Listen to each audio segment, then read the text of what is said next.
Hello and welcome to Cape Town, South Africa. This is the African champion. The athletes are currently coming out to be presented to people. James Bond on the field, Matthew Grunewald has just come out, and Tony Flynn. I'm Alistair Fenton, and with me in the commentary box today is Catherine Honegger.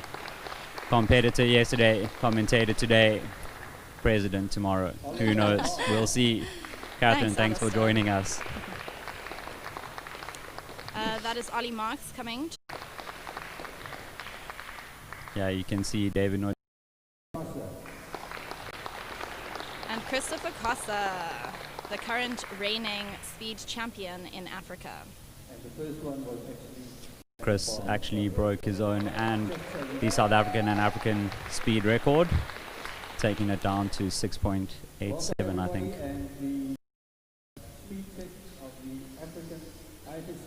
So for those of you that are just joining us for the first time, this is the African Championships, a combined climbing competition where one of these are hoping to secure a spot in next year's Olympic Games, Tokyo 2020.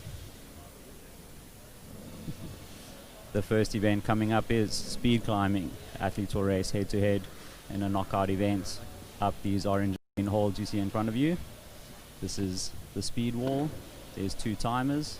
The goal is to get to the wall as quickly as possible. Should an athlete fall off, they are knocked out. I'm very excited for the up-and-coming races because the boys have been looking very, very strong this season. Their times are very, very close to each other, so it is going to be a close call between a lot of these races. So I'm very excited for what is about to appear in front of us. Yeah, Catherine, you were competing yesterday. How does it feel to be on the other side of the curtain? I mean, I'm relieved that it's over. It was a very stressful, big event. It's my first international competition that I've done for climbing. I think it went well, all things considered. There were a few mistakes here and there, but hopefully I will learn from this and take it forward into the future. Cool. Thanks for that. Yeah, you did really well yesterday. Pleasure to watch you climb. Thank you. Thanks very much. It's quite nice to hear that. As I said, I am very excited for the men that are about to compete, as a lot of the men have good technique, good strength, good power to weight ratios. So I think they're going to bring the fire today. It's quite a time to be alive. It really is an exciting time to be alive, especially for those of us involved in competition climbing here in Africa, especially South Africa, where we're really looking at growing the sport and sort of getting close to the international standards that we can become competitive. Yes, as some of the spectators may have noticed, there are currently only 2 African countries competing in this Continental Championships, that being South Africa and Uganda. So hopefully in the next championships we'll have a few more countries that will join us and grow the sport. Yeah, that would be really cool. Okay, back to what's happening in front of you. Speed climbing is the first of 3 disciplines you'll be seeing today. And how the combined format works is that each athlete's ranking in each of the 3 disciplines is multiplied together to give them a point value. So an athlete who comes first and first will have 1 point. An athlete who comes second in each of the 3 disciplines will have 8 points. 2 times 2 is 4 and 2 times 4 is 8. Some quick maths for you. Quick maths. And as a result, an athlete can do really well in 2 and not so well in the 3rd discipline and still make it to the top. So the order of these knockout races was determined on Friday in the qualification round, and so we're going to be seeing a few of the athletes competing against people that ranked a bit lower than them at the start, so that we have a super final between the 2 best athletes on the field. Yeah, thanks, Catherine.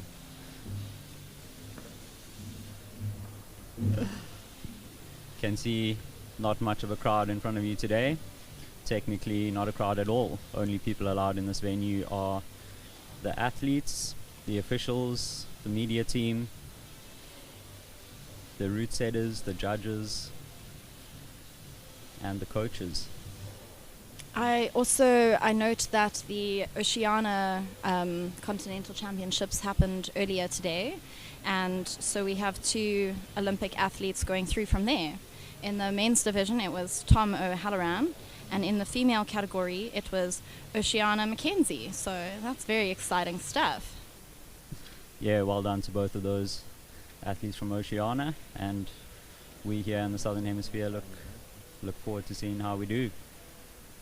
Very excited to watch these athletes compete overseas. And Erin Sturkeberg yesterday made it through as the African female. So that's also very exciting. She's, I think, 17? She is 17, yeah? Yeah, so it's nice to see some up-and-coming athletes out there. Really.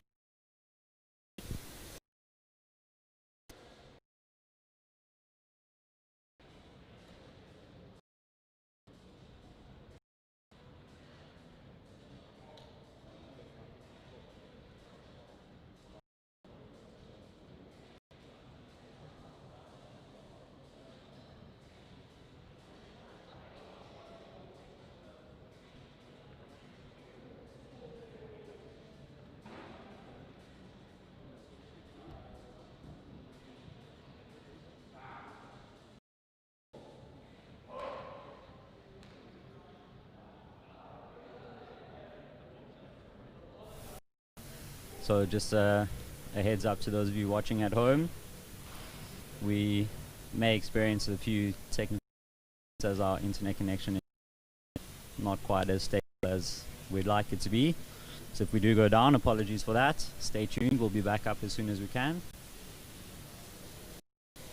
Another thing I'd just like to mention from the competition yesterday, these speed finals, the races happen consecutively after each other, so there's not much time to rest in between, which makes it an extra challenge for the athletes that are competing. So hopefully we boys bring out some endurance with their speed runs. I know that I was pretty fatigued by my last run, so hopefully they've got more power in the bank than I did. Race up the once, but to do it a few times in a row, power endurance becomes an important factor. Gets taxing on the body. And for those of you that watch, there's time in between each event. We're going to have Chris Cossa versus James Barnes in the first heat. Chris was actually coached by James, so this should be quite a cool event to watch, a coach versus athlete. Then in the second heat, we will have Kelrin Curtis versus Tony Flynn, both very strong athletes originally from Gauteng, now competing in the Western Cape. Then we will have David Nordier and Matthew Groenewald. Some great competitors there. David Nordier actually competed at the winner of the Youth African Championships in 2017 and competed at the Youth Olympic Games in Buenos Aires in 2018. And you were actually his coach at that event, at the Youth Olympic Games. Yes, I was. How I went was to it? the Youth Olympic. Oh, it was fantastic. Really, such an amazing experience to see climbing on the world stage, and it was really quite part of that.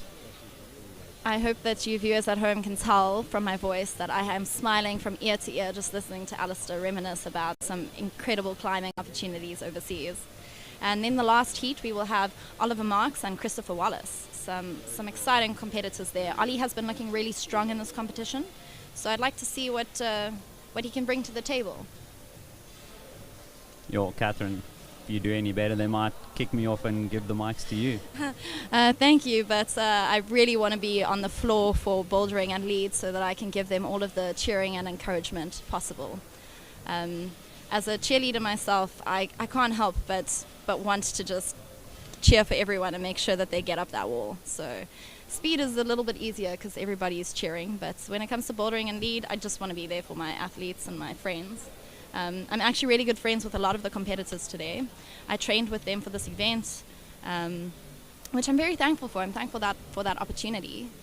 And yeah, it's quite exciting because no matter what the results are, I'm going to be stoked for the winner. But yeah, most of them are my friends, so it's very exciting.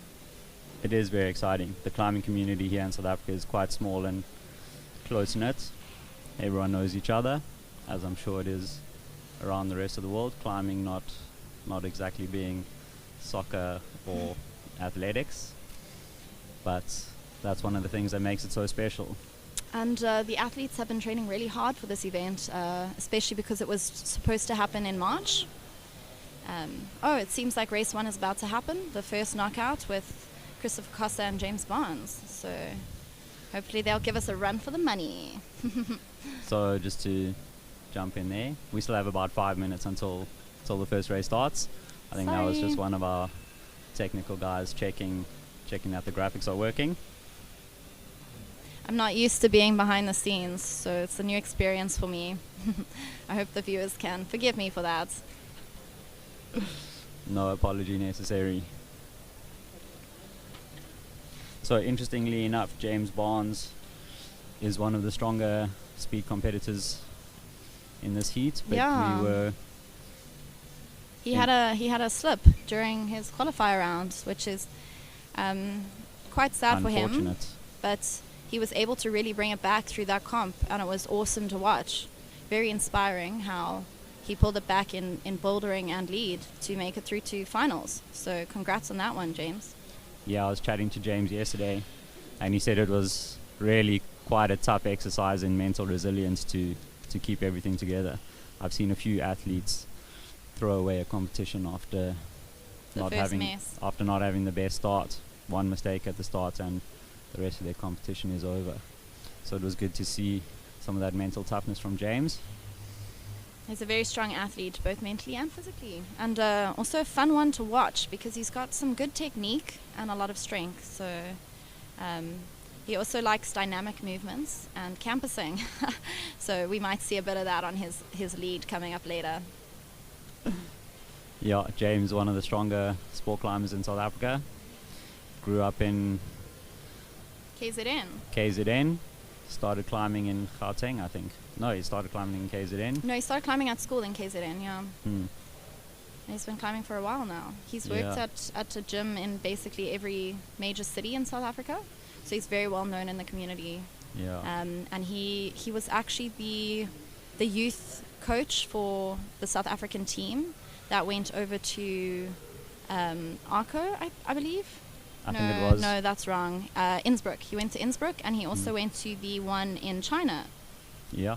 So he has some experience overseas, but not as an international athlete just yet. Yeah, fingers crossed he does well today. Might get some of that experience that he's been looking for. Christopher Costa is one of the most internationally experienced South African climbers that we have. He's been to numerous events. He took a gap year last year to travel the European circuit, I believe. Yeah, he competed quite a few times in a few different World Cups. So international competition is not new to him. He's been training very hard. I think his first international event, he was maybe 14 that he went to. Yeah, went to a Youth World Championships. He was young and wet behind the ears. Now he's a little bit older, a little more experienced. And here come the athletes. Christopher Costa in lane A and James Barnes in lane B. Yeah, you can see the athletes just sorting out the starting pad. They need to keep pressure on that pad up until the timer signals that they can start climbing. If they lift their foot a fraction of a second before, they'll get a false start and they will be knocked out during the first round. This is, as I said, a very exciting competition. Coach versus athlete, or previous coach versus athlete. Two very fast climbers. Let's see how they do. Chris Costa really moving well in lane A on the orange holds. James is still giving him a run for his money. A slip from Costa. James nearly beat him. Very exciting race. That was a very tight race from both of them. Chris Costa just takes the win, but it was a close call, and I'm sure that James Barnes will be stoked with that performance. Chris may be a little disappointed, but he still won the race, so on to the next winner's race for him. Chris will be really glad to have a win in the first round. Yeah, that'll give him a bit of confidence he needs. It's also very difficult to come out with no practice on the wall and try and give it your all, because these athletes, as I said, are neck and neck in their times. So you can't do a practice warm-up run. You have to just gun it. Up next on the wall, Colin Curtis, Tony Flynn. Colin Curtis is also one of the faster athletes we have in South Africa. Tony has improved his speed dramatically, so let's see how this goes. Both competitors looking quite excited, nervous. Colin, I think, has his mask on as well. Yeah. Oh, neck and neck. Both of Tony these a little athletes. slower, but neck and neck. It's Colin pulling ahead just a tiny Yeah. bit, just managing to That was a good race. jump into the lead there. So I actually trained with Calrin quite a lot leading up to this competition, and he generally wears his mask when he does speed runs just for safety reasons. So yeah. Yeah, the athletes are the only ones in the venue, except for Catherine and I, actually talking on the mic. Who? As well as the officials. No, the officials have to wear masks. Oh yes. We're the only Sorry. ones that aren't allowed. I didn't know that's where you're going with that. David Nordier and Matthew Grunewald coming up next in race 3. David spent quite a lot of time on the speed wall. Matthew from the Eastern Cape doesn't have a speed wall or speed training facilities at home, but he's made a few trips up to Johannesburg and a few trips here to City Rock, Cape Town. Yep. Getting the practice that he needs. I know that speed also is not David's favorite discipline, but he's been doing phenomenally well in it. Coming third in the qualifiers is quite a good place for him to be going into this final. So hopefully he'll bring it today.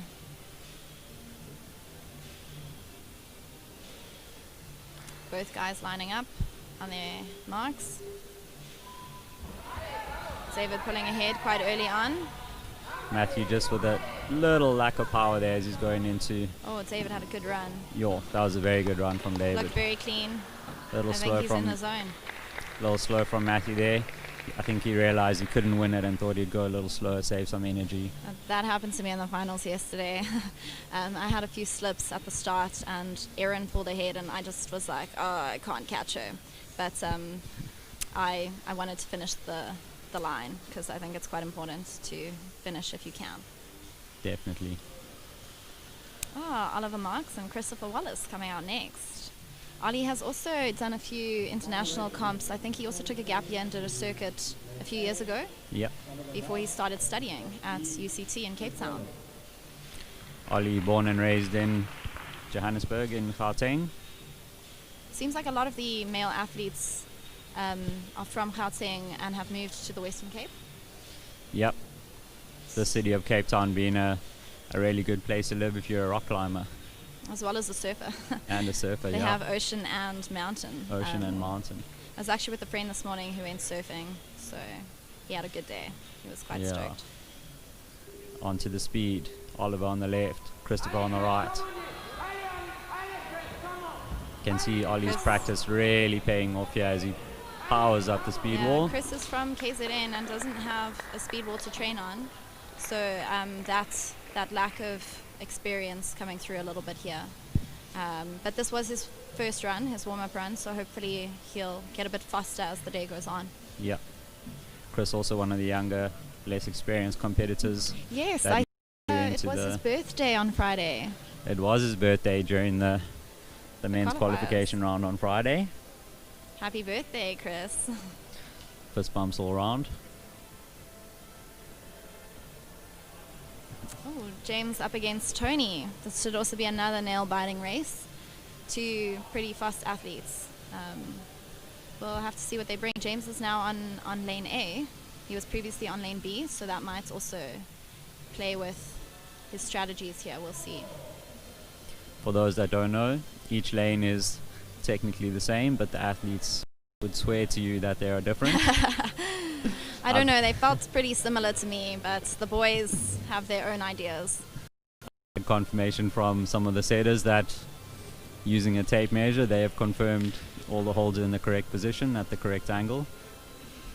I think the biggest difference between the two lanes is that lane A because you're sort of looking left most of the speed line, you don't really see your competitor when you're in lane A, and in lane B, when you're looking left, you can see your competitor. So it does play a bit of a role into that mental. You can see your competitor taking some strain, so you can either slow down or speed up. Some people like to see their competitors, some don't. Yeah. Yeah, it is a race. The boys taking some deep breaths here, flooding their bodies with oxygen. The next 10 seconds are about to be very intense.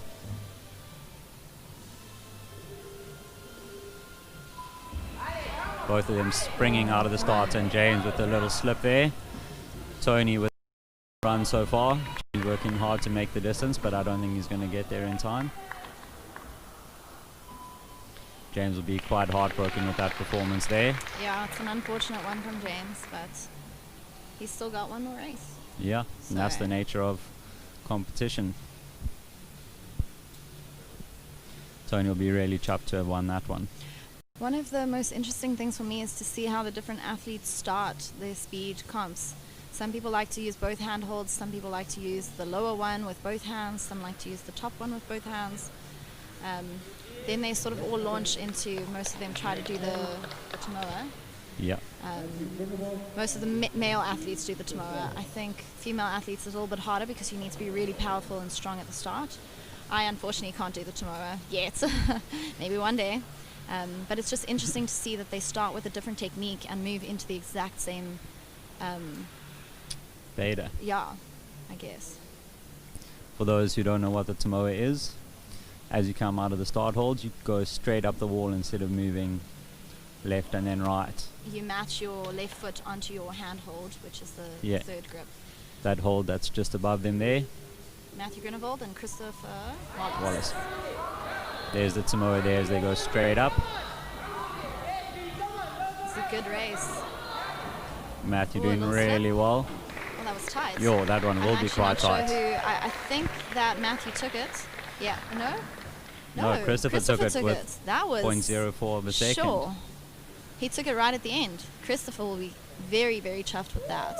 Yeah, Matthew was in the lead for most of that race, and Chris just pulling ahead at the final fraction of a second. Is another one of James's athletes that James has coached. And so I think James will also be pretty proud of his athlete for that run. That was rad.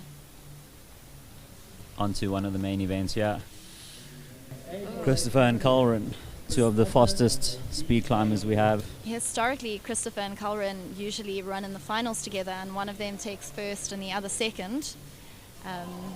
But I think in the order of this, how this event is played out, they won't be in the super finals together, which is new. It's a change. Actually, I think this is the super finals. Is this the super final? Yep. Good luck.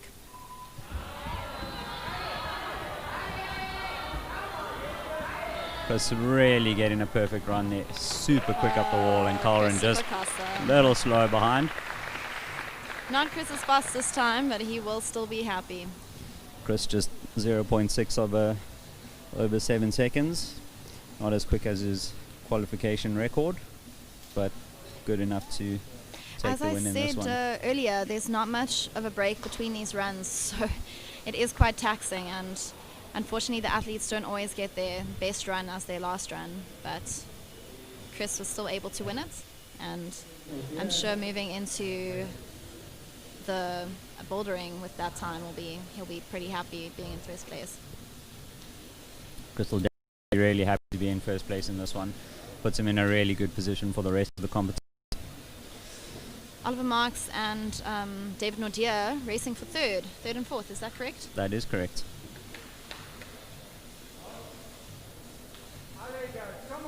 Unfortunately, we don't have a live scoreboard for you on the screen.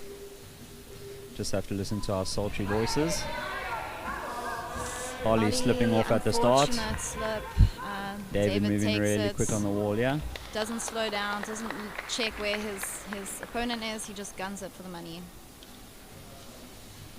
Shame, Ollie's not going to be too happy with that. But unfortunately, it's the nature of speed. Ollie will have some time in the bouldering and the lead to try and get one over David.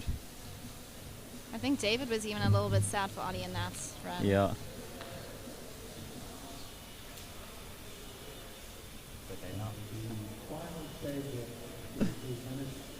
Up next, James Barnes and Matthew Groenewald. I actually don't know if we saw the super finals. Are you sure?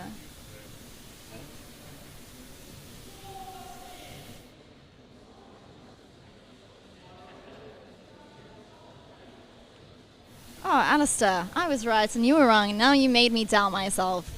Jesse. My apologies to those at home. We still have 4 more races.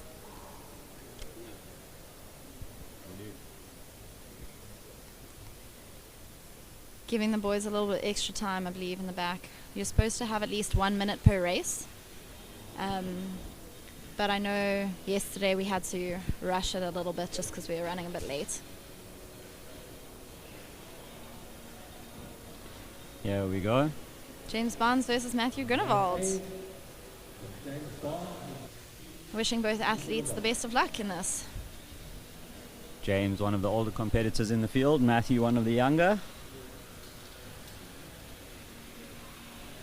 An amazing experience for both of them, actually. Just being able to compete in the international scene.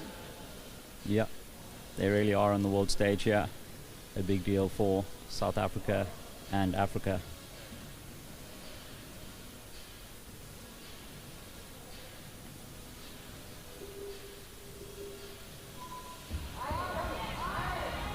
James has a really good start. He's doing incredibly well. I'd love to see his time, actually.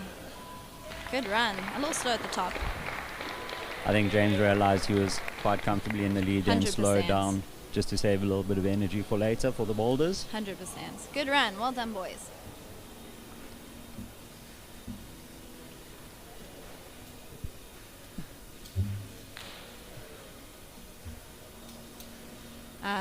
So these two athletes get to rest a little before the bouldering comp starts.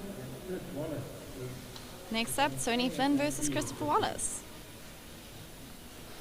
Tony's really enjoys his bouldering, spends a fair bit of time in Rocklands. Yeah, Tony's a great boulderer. Well-known bouldering area. Tony, I think, started his climbing career in Pretoria at the barn. And he's now in the Western Cape studying, and so Rocklands has become his home turf, especially this year with lockdown. Him and fellow competitor David Nordier, they did a Save Rocklands initiative earlier this year due to the COVID situation.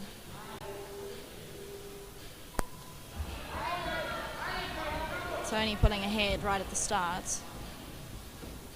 And also slowing down. He checked right, he saw his competitor wasn't there, took his time, just finished it up nicely. Unfortunately, Chris Wallace had a slip somewhere on the line. Yeah, Chris Wallace just unfortunately slipping off there.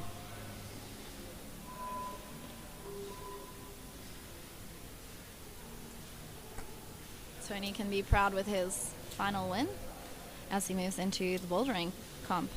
Race number 11. Oh, Calvin Curtis and Oliver Marks, these two boys actually went to high school together. They're both from St. David's. So they've known each other for a long time. They've been good mates. So I'm sure they'll be happy with the outcome of this race either way. St. David's one of the few schools in Johannesburg that has a climbing wall, a climbing club. Quite a few boys get into climbing at going to school there. Ollie with a little plaster on his knee. Had an unfortunate moment on the slab on Friday. Neck and neck race over here. This is incredible. That's Oh a my really good goodness. run from Ollie. And Calvin Curtis takes the win. But they're both pretty chuffed. Both pretty happy with those runs. That was one of the better runs I've seen from Ollie in this competition. Yeah, and just to refer back to the plaster that Ollie has, as we know in the climbing rules, you're not allowed to bleed on the walls. So the minute you have some blood showing, you need to either tape it up or put some chalk on it to make sure that no blood is left on the holds or the wall. Super final. Now we're into the real final. Christopher Casa versus David Nordier. This should be fun. These two gentlemen competed for the position in the Youth Olympics. Chris was just behind David Nordia at the Youth African Championships in 2017. Yeah, he came second there. Came second. But since then, he has seemed to have been dominating the South African scene quite a bit. The competition scene, at least. I think especially coming in the second, combined format. Yeah, coming second gave him that motivation he needed to push a little harder. The edge.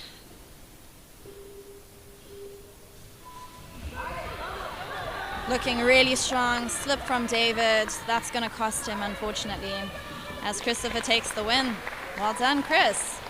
Well done, Dave. Second place ain't too bad. Can see David a little frustrated there with the slip low down. But second place going into the bouldering puts him in a really good position to do well for the rest of this competition. Chris will be very satisfied with his performance so far. And we'll give you a final recap of the current standings.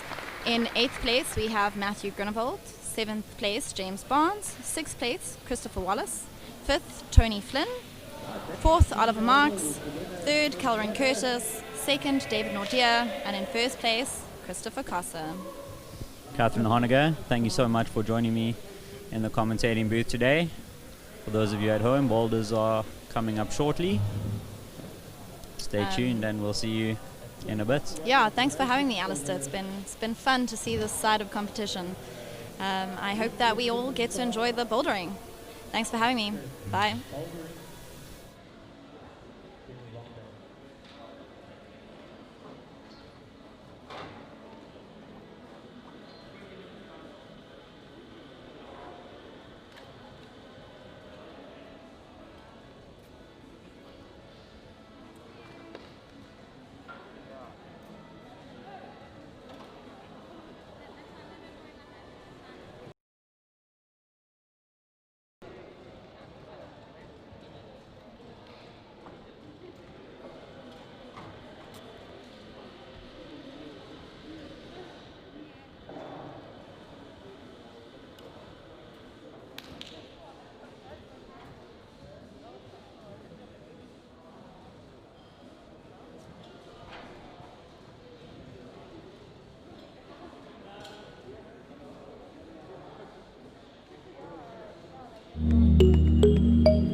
Hello and welcome back to IFSC African Championships 2020. While we're waiting for the boys to get on the boulders, thought we'd take a little moment.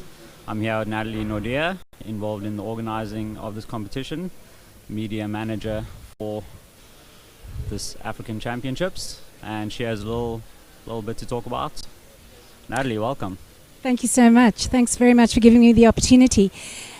We're very privileged to have this competition in Cape Town, and that's why I just felt it was essential that we also think about the people that were basically left destitute and displaced in the recent fires that happened in Massey and in one of our areas in Cape Town. There's about 5,000 people that have no homes, and it's literally a nightmare before Christmas.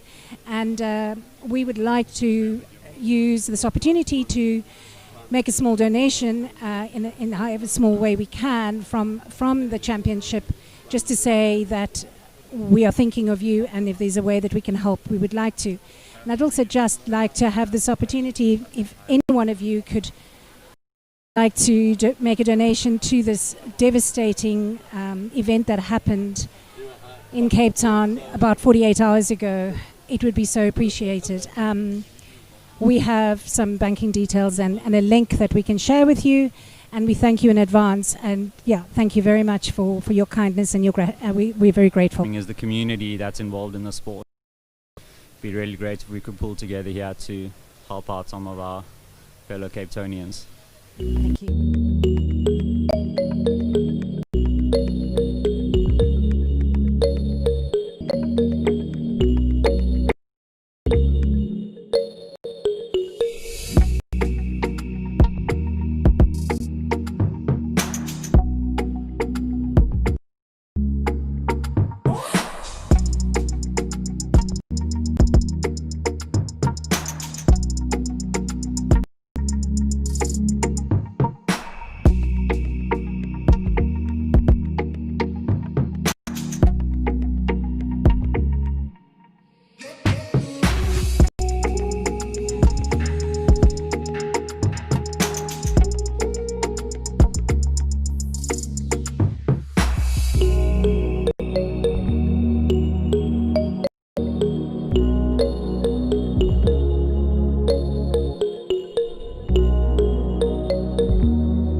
Afternoon and welcome back. The boys are looking at the boulders. This is men's problem number 1. Joining me in the commentary box today, Ken Jennings, one of the route setters involved in this competition, and the official speed technician as well, responsible for making sure that the speed ball works and that there's no issues there. Kent, welcome back. Hi Alistair, it's great to be back. It's great that speed is finally over. A lot of stress on making sure that everything runs and all the climbers are starting and no timer issues and so on. But we're finally onto the showy side of things. Some pretty exciting boulders.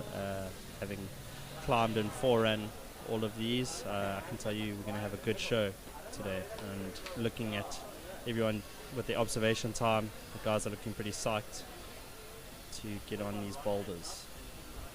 In the background there in the red shirt, you can see Robert Breyer, owner of City Rock Cape Town and City Rock Johannesburg, the venue for this event here. You can see the boys having a look at the boulder, wondering what they're going to be doing to make their way up here. Ken, could you tell us a little bit about this boulder? Yeah, so the first men's boulder today is a very springy, jumpy coordination boulder. We did try to climb everything and bust it and did our best to see if it can be done statically. It does make it a lot harder. So jumping is the way, definitely on boulder 1. And the top hold, which is probably the biggest jug on the earth, actually has a little blocker hidden in the middle of it at the top. So a blocker is just a hold in the actual jug to they're going to have to get their pinpoint accuracy. They can't just throw for anywhere on that top hold. You can actually see that blocker from this view in the center there, that little bump in the center of the top hold. On to men's 2 on the slab. You can see the guys having a little feel of the starting holds. For those of you that aren't aware, the competitors are only allowed to touch the marked start holds. If they touch any other hold, it'll count as an attempt. The goal in bouldering to get to the top in as few attempts as possible, so they want to do everything they can to limit the number of attempts it takes them, and that includes making a mistake by touching a hold during the observation period.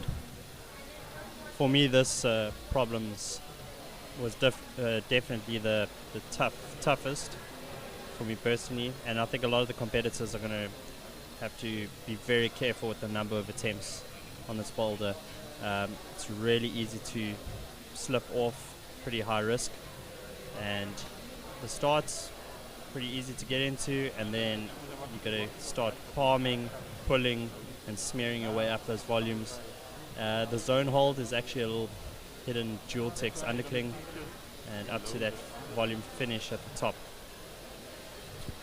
Those of you that are more experienced climbers might recognize that as a thumbercling, an undercling that you can almost only hold with your thumbs if you're in the wrong position. You can see some of the officials there, the head route setter, just making sure that they're all following the rules during the observation period. Boulder.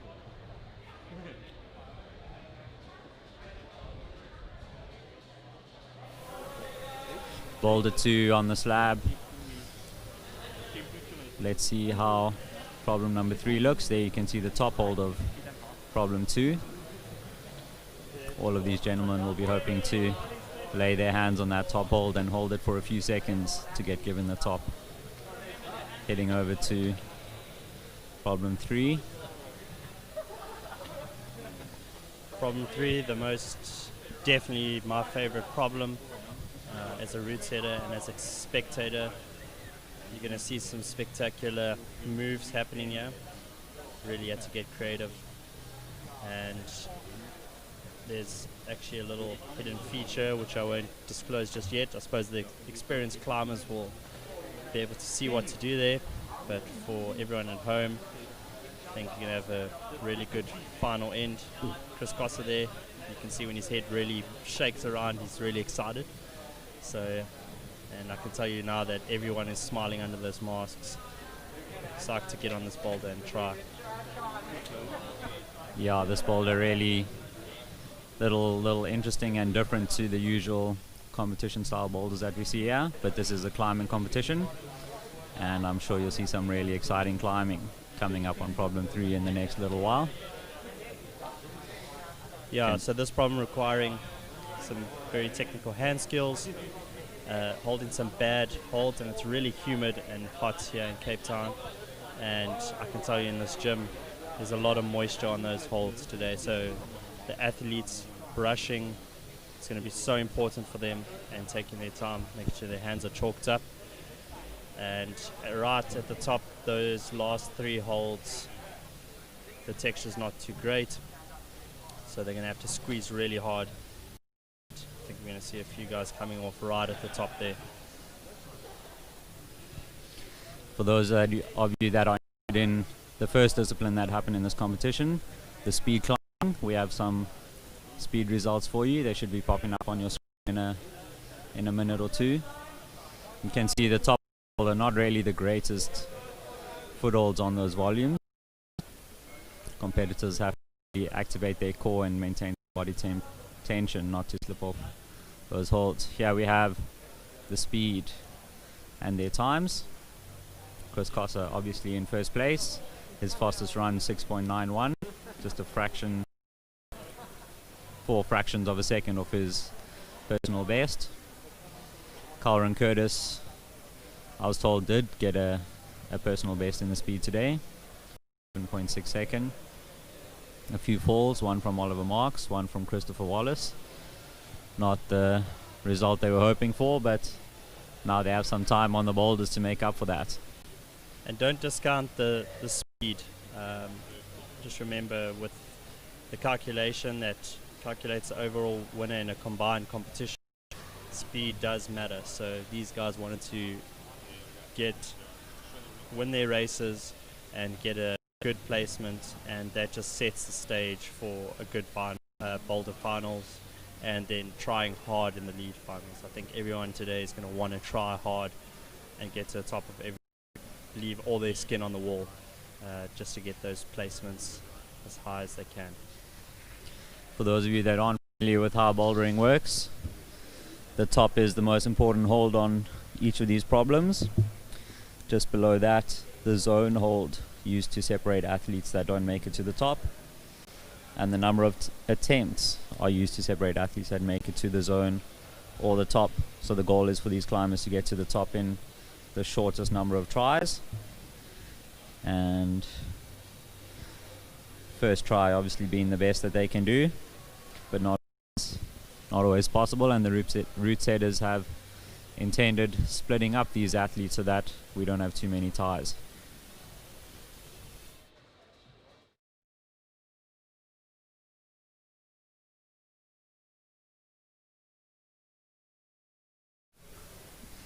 So the athletes have had their viewing of the boulders. They get a brief respite, a little time to go to the bathroom, have a sip of water, make sure they're warmed up sufficiently, and we'll see you guys in a few minutes for the men's bouldering here at the IFSC African Championships in Cape Town.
We are back.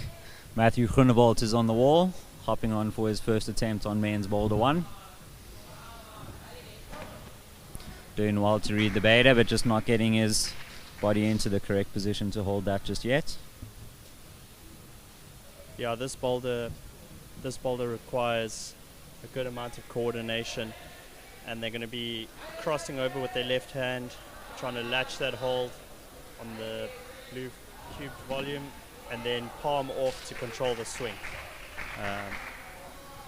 Not a particularly hard move, but hard to learn very quickly in the 4 minutes that is given. Yeah, a lot of these boulders, you're looking at them, you think, maybe I could climb that. But could you climb it in 4 minutes, just having run speed? That's the test for these athletes, to figure it out in the short time possible and be able to climb it as well. You're going to see a lot of the climbers on this problem looking at their left hand. The hold that they're jumping to is really sharp. So it's going to just cut into that first pad, and they're going to have to manage the amount of attempts on those fingers, because it does matter later on. Remember, they've got 2 boulders after this. They're going to require, if they damage the skin too much on their fingers, it'll make the other boulders a bit harder, and then could make the lead route that they have to climb harder. Yeah, time and skin being some of the limits placed on these athletes in this competition. Matthew doing well to pace himself here, but he also knows that he's not going to get to the top by standing on the mat. He has to try this boulder. Matthew nearly getting into the right position there, and just having a look at his skin there, wondering if it'll hold out. There's definitely a lot of considerations being a competitor, managing your pump, managing the time on the holds, and there you can see he's trying the desperate move, as the route setters would call it, just trying to jump and not do it the way that it's intended. So as the setters have set it to make it as easy as we can, and Matthew can do the move, he just has to try really hard and engage his shoulders and just control that swing.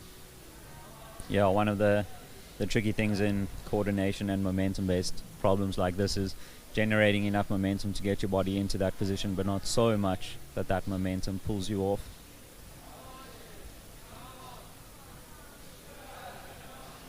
So each attempt for a competitor counts when they lift their feet off the ground, even if they don't get into the official start position. Matthew trying a slightly different technique there.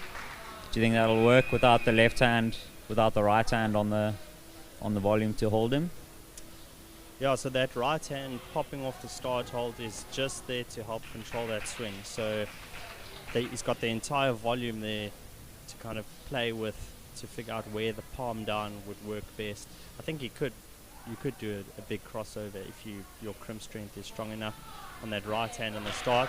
And there you see the importance of that right hand palm down to control that swing. So it can be done that way, I reckon. I do think it's a bit harder though. Matthew with just less than 30 seconds left on the clock. You might have heard the 1 minute buzzer sounding a little while ago. Matthew ramping up his attempts here in an effort to get to the next hold, which is the zone hold. Matthew will be out of time there.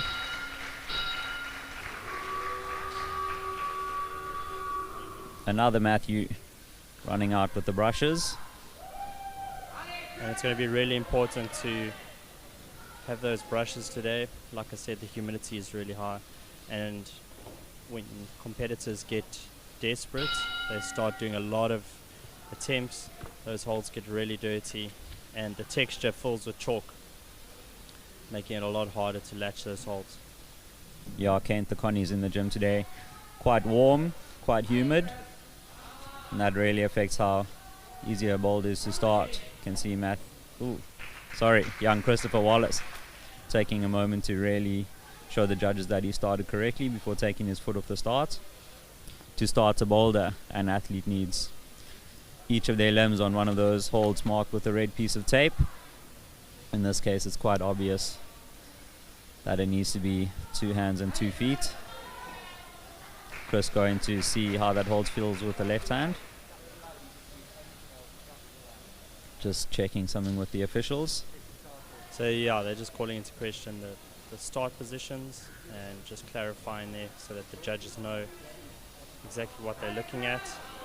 And Chris did start correctly there. You can see there that hold is good and sharp, but that swing is the killer. Remember, this wall's just about 45 degrees overhanging, so it's going to kick you off. The harder and faster you jump, the more momentum you have, and you're going to have to kill that momentum to just squeeze and hold this first move, and then hopefully move up to the top. Can see that left hand start hold placed quite low in relation to the next hold, just to ensure that athletes can't keep their hand on there while holding a right hand on that first cube volume. Cube volume is being made locally here in South Africa, small company in Johannesburg. Can check them out on Instagram if you're interested. Shout out to Josh. Upping the route setting standard in South Africa, which is going to make the difference to all athletes and general climbers. There you see awesome control, and now into the fridge section, or as the route setters called it, you're going to want to actually jump to this and then jump into it and squeeze and then pop. Yeah, there you go. Yo. So that's a bit of the harder way of doing it. The route setters found the easier way to just hop into it and jump as if you're jumping onto a refrigerator and squeezing the sides of it. So like I said, very dynamic boulder this. And luckily after this they have a slab, so their arms get a bit of a rest, and then onto that third problem, back onto the overhang, so they can try really hard and work their biceps on this first problem. Yeah, Kent, I don't know if you noticed there, but Chris taking a moment just to grab hold of the zone hold and making sure he gets the zone on that attempt. That was his, I actually didn't realize that was his first time up there, so making sure he gets that zone hold, and you can see once he's learned that move, he can now start figuring out the next section. Yeah, those cube volumes providing just not enough friction for young Chris Wallace. He really needs to activate his chest and his back there to pull, create some tension between those two holds to stop his body sliding off. So on those blue volumes you can see the piece of white, that's actually some really slippery plastic, nice Geotex, and it makes it pretty hard to keep a thumb on, so you have to squeeze, dropping your elbows down, engaging your back like Alistair said, and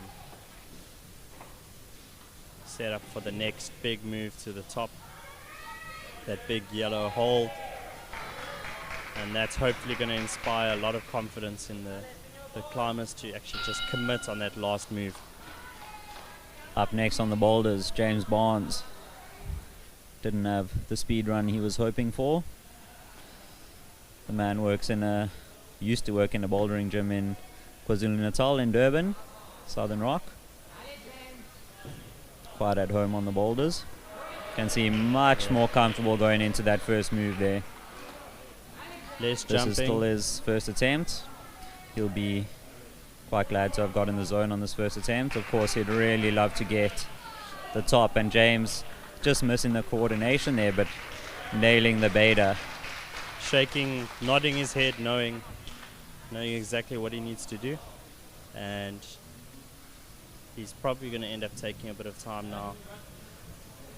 And there you see the signal for that brush, making sure you get all that slime and humidity off those holds as much as he can, because he's going to try on this next attempt definitely go for the 1-2 into that fridge squeeze. And again, all of these moves are well within the athlete's ability. It's just whether they have these moves in their moves dictionary, as the route setters will call it. So a dictionary of moves that you've been exposed to before, and whether you can identify them and execute them in those 4 minutes. And here we go. We could see our first top here. There we go. Can see a little bit of the fatigue. It's only given one attempt so far on this boulder, but the steep overhanging nature really sapping the strength from the fingers and the upper body. And also that speed. I think a lot of people discount the speed and how athletic you have to be to move up a 15-meter wall in under 10 seconds. Come try the speed wall at City Rock and you'll see how difficult it is to get up there that fast. Ironically, the speed wall in a way gets easier the faster you climb it. To climb it quite slowly, it's actually quite hard. You need to generate a lot of momentum to move comfortably between the holds. And James sticking the move into the big squeeze, and now he's got a big move to the top. Super psyched on the top. James with the 1 attempt to the zone and 2 attempts to the top. I think the route setters will be very happy with that. 3 attempts to the top, my apologies. Multiple attempts to get up there, but a definite top, and that top jug really good for celebrating on as well. Next up, Tony Flynn. He would have heard the screaming and knows what that means. We'll see if we can get you an updated timer there. Different to Friday's qualification round. Only 4 minutes for the athletes instead of 5. In the background there, young Erin Sturkenberg, winner of yesterday's female final. Tony Flynn, boulder 1, looking quite comfortable, but his momentum taking him a little too far out of that left hand. Can get a good idea of the angle of the wall from this camera shot that we have here.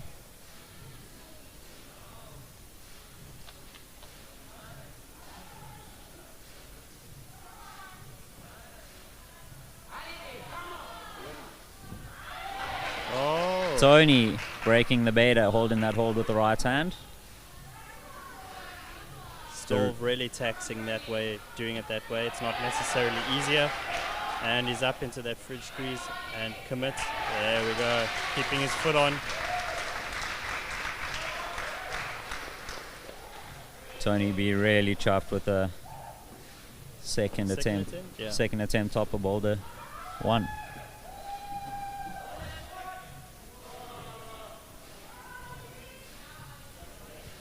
Just gonna have to, next up, Oliver Marks. When you're in this situation, coming out after hearing all these screams, also adding to that psychological element, you know the boulder can be done. You know that you're on a similar caliber to these guys, so you have to do a bit of battle with the nerves and whether you can do the boulder or not in that time frame. Yeah, Oliver's competition experience will stand him in good stead to deal with that psychological pressure. Having climbed overseas as well, been on the Youth World stage, a veteran South African athlete, competition athlete, as you can see, now living here in Cape Town, studying, climbing on all the big rocks they have lying around in the city. Yeah, Cape Town really is a beautiful city. Plenty of bouldering.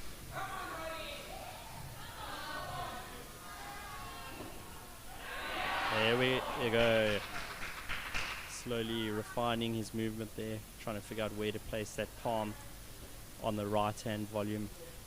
And unfortunately the volume is white, but if you go up to it close as an athlete, you can actually see the main area where all the route setters have been trying it and where the ideal area is. But again, that'll change for different body types, and there you go, engaging that left hand shoulder going up, making sure he establishes on that zone hold. You can see those white dual textures there, and he's going to set up for the glory move. There we go. Ollie just confirming with the judges that he does have the top.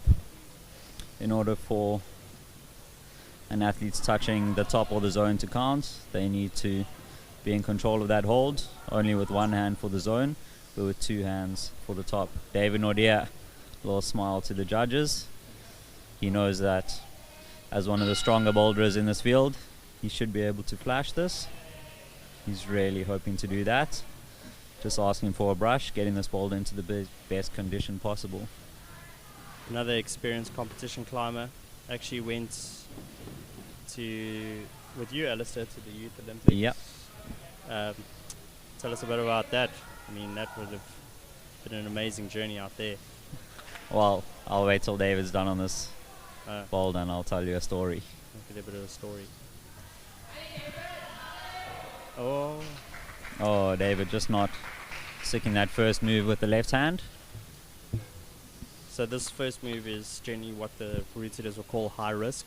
So risk not referring to any form of danger or anything like that. It just refers to how easy it is to fall off that move. So the move could be pretty easy, but it's hard to interpret and nail on your first go, and that's the kind of move that's generally one of the competition boulders. You could see messed up the first attempt, second attempt adjusted a little bit, and now setting up for the top and commits. Does it quite comfortably. Little shake of the head, he knows he should have got that first try. Brushes back on duty. Did we mention that it's hot and humid in the building today? No winds of sending coming through just yet. Maybe we'll see some of that for the lead. Up on the wall, Colin Curtis. Currently in third place after his performance in the speed.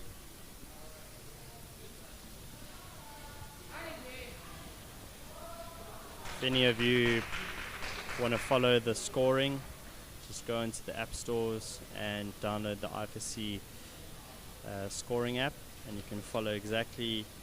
It's updated live as we go. You can see who's ranked where, how many attempts they've had, and squeezing, trying hard. You can see that left hand popping off just as he swung out into that barn door. Yeah, Colin just asking for a brush on that hole there. It is quite sharp, as Ken mentioned earlier, but it is also, as the texture fills up with chalk, it gets harder and harder to hold.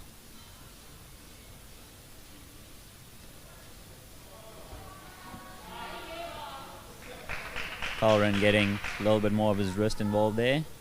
Being a taller competitor, there's more wingspan to fit in the gap between those two holds, and that pushes his body further out from the wall.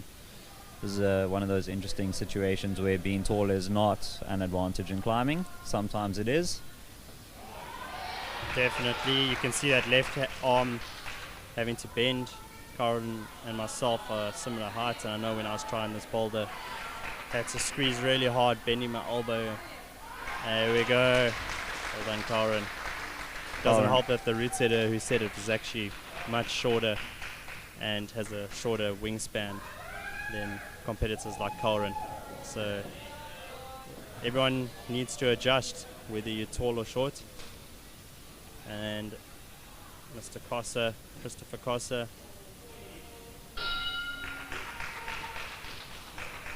can see Christopher here with a towel on the mat.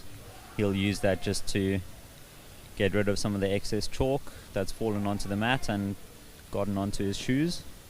Not only chalk, but also dust particles, anything that could be a bit hard and round falling onto the mat, and it gets onto the bottom of your sticky climbing shoes. You get onto those holds and it's like standing on marbles. There we go, making that first move look super easy. A flash of problem one here will put Chris in the lead. No one else has flashed it yet. And there you go, all day. Chris really chuffed with that. That'll put him in a good position to carry his winning streak from the speed onto the boulders. Now we're on to the real test of nerves of steel and footwork. This next boulder, I can tell you, is going to throw some of the guys for a loop. Footwork really going to matter. Can't use your biceps on this next boulder that much. So I think we're going to see some fancy footwork and hopefully a good number of attempts and tops on this next slab problem. The kryptonite of most of these competitors. Climbing being a sport with lots of different aspects to it. Slab climbing not a favorite of many of these strong climbers. And it's a bit of a weird thing, especially here in, I think, in Cape Town and in Rocklands. You watching all those movies, you don't often see those slab climbs, rock climbs. You see a lot of these overhanging, so it's a lot more fun to get on these overhanging routes and look really cool. But a good slab climber can look just as cool, but it is very, very frustrating when there's nothing to hold. You're palming down and getting into some weird positions on these slab climbs, and it can be very, very frustrating falling on these high risk, another form of risk. So not so much a jump, but just a weird position, weird body positions, and the texture on those, some parts of those volumes, that great.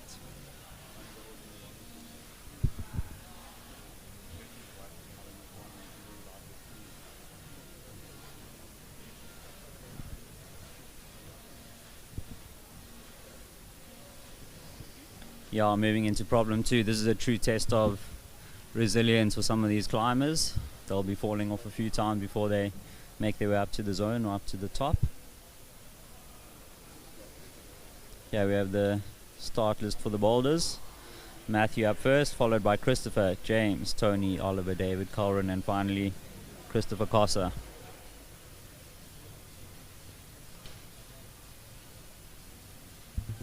It's a real test of nerves.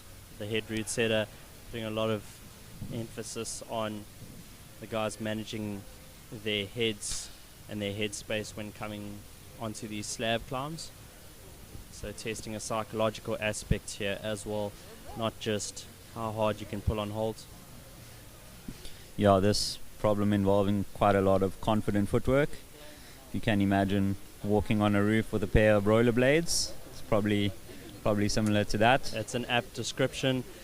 There are a few chunks of shin missing from my legs trying some of these boulders, as you tend to think you're okay, and then all of a sudden feels like you're standing on marbles and feet pop out from under you. Goodbye to that skin on your shin.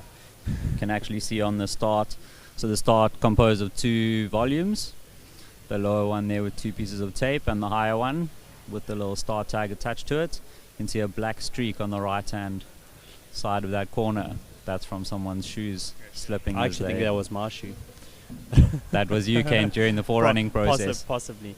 So we see some fancy foot of into this start volume as an undercling.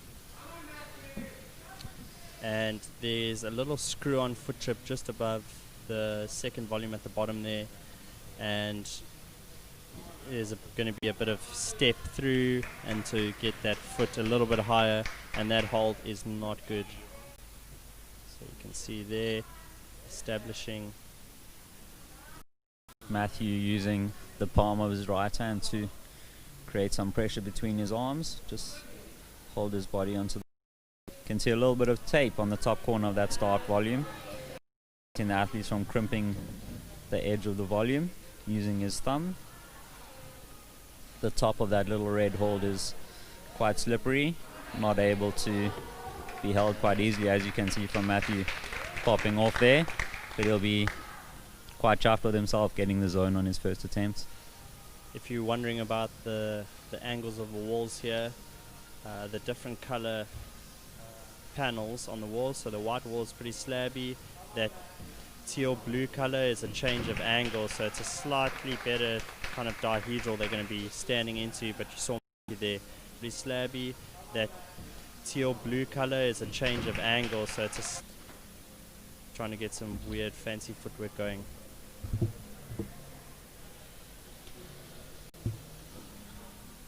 Matthew back onto the start. See a really small foot there just above that first volume that they can use to help get their body a little higher. You can see just how close Matthew is keeping his body to the wall, turning his face sideways. So in an effort to get an extra few centimeters closer.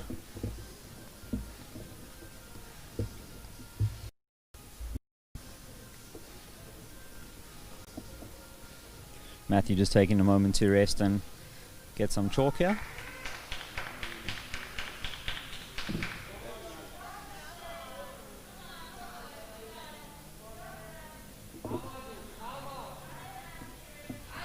Matthew coming in for his third attempt.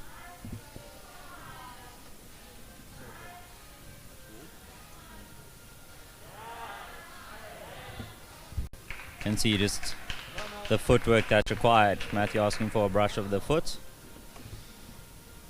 as those footholds get filled up with rubber, the rubber of a climbing shoe being quite soft. Scrapes off, you can see all those marks on the wall from various climbers over the years. And just like any other form of climbing, some learning how to stand on volumes and how to slab climbing, it's an acquired skill. So most of our, there's the 1 minute buzzer, most of our climbers learn to stand on really small footholds, but they don't learn how to stand correctly.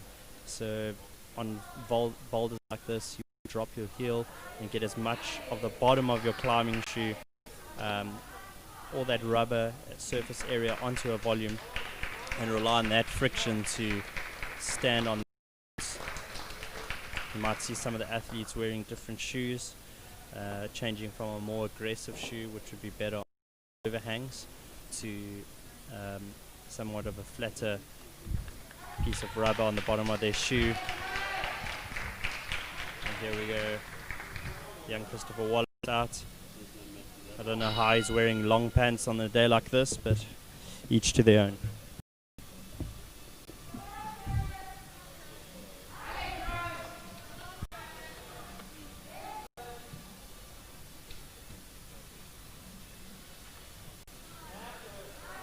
You can see dropping his heels really low there.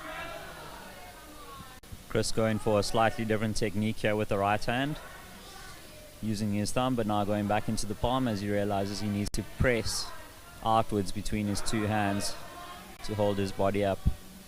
And the further out on that left hand, the further away from the wall his left hand is, the easier it'll be to press his body inside and into the wall, but the less space he creates for moving his legs. This boulder being a game of friction,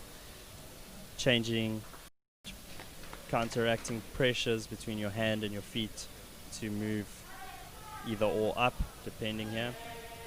So you can see he will palm his right hand there so that he can get his right leg up, and then vice versa on his left side, slowly working his way up. Chris just playing with his shoe there, wondering if he can get a little extra power out of his toes. Friction being a coefficient between pressure and surface area. As the climber shifts their weight between the different points of contact they have on the wall, it's easy to take off a little bit of that pressure, and the friction holding you in is reduced. Yeah, how hard to press while still maintaining enough mobility. Chris really struggling with the foot here. Just keeps slipping off as he presses into those two hands. And one of those boulders where it's a balance of power and body tension, and just finding the sweet spot there is essential to see a top on this boulder.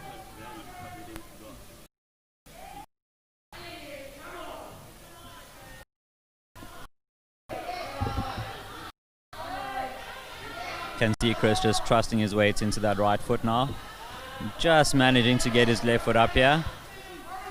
That's some good climbing from Chris into the zone.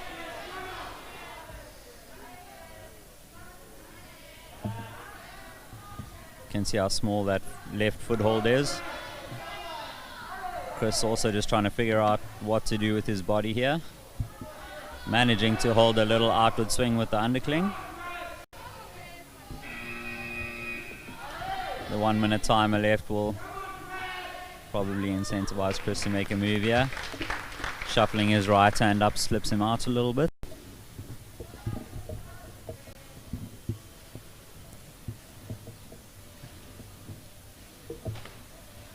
Chris with just 50 seconds seconds left. We'll be hoping to get to the top on his next attempt. Our timer is slightly out on the screen. He has 30 seconds.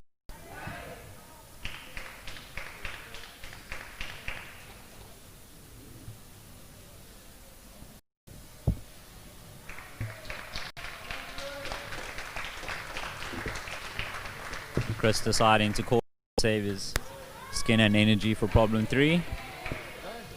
He'll have only as long as it takes the other climbers to do this problem to rest before it's his turn again on the next problem.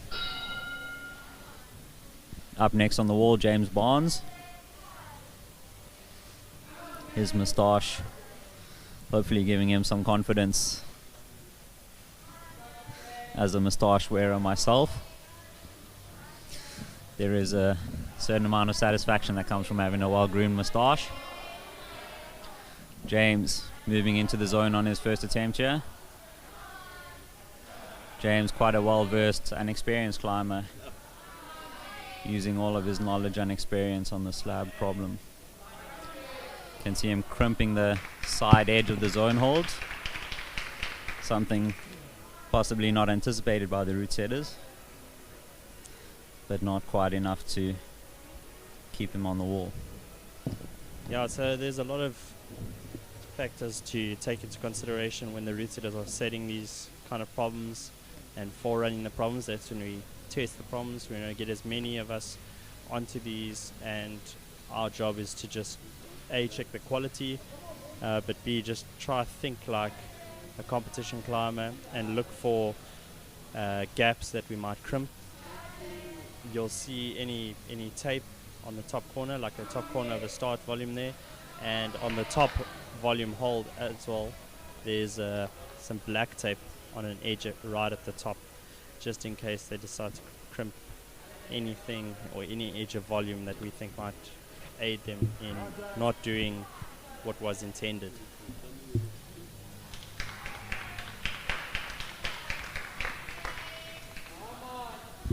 James, with just over 2 minutes left, has quite a bit of time left, and he's just checking the timer there,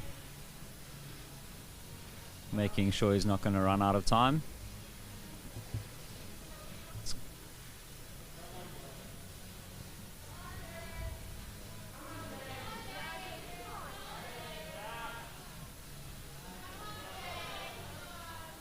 James drawing on all his years of climbing, trying to find a sequence, climbing and route setting, which definitely helps.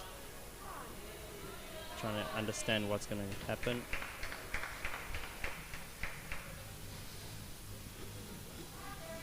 Can see 1.5 minutes left. James just swapping shoes here. Athletes will often use their rest time to change their shoes to a tool more suited to the task at hand. If the athletes, when they come out for observation, they'll take a look and see if there's two very different boulders. They might decide to bring out 2 different pairs of shoes like James did. But if he wants to change his shoes, he will have to bring them out with him. He cannot go back into isolation while he's technically out trying a boulder.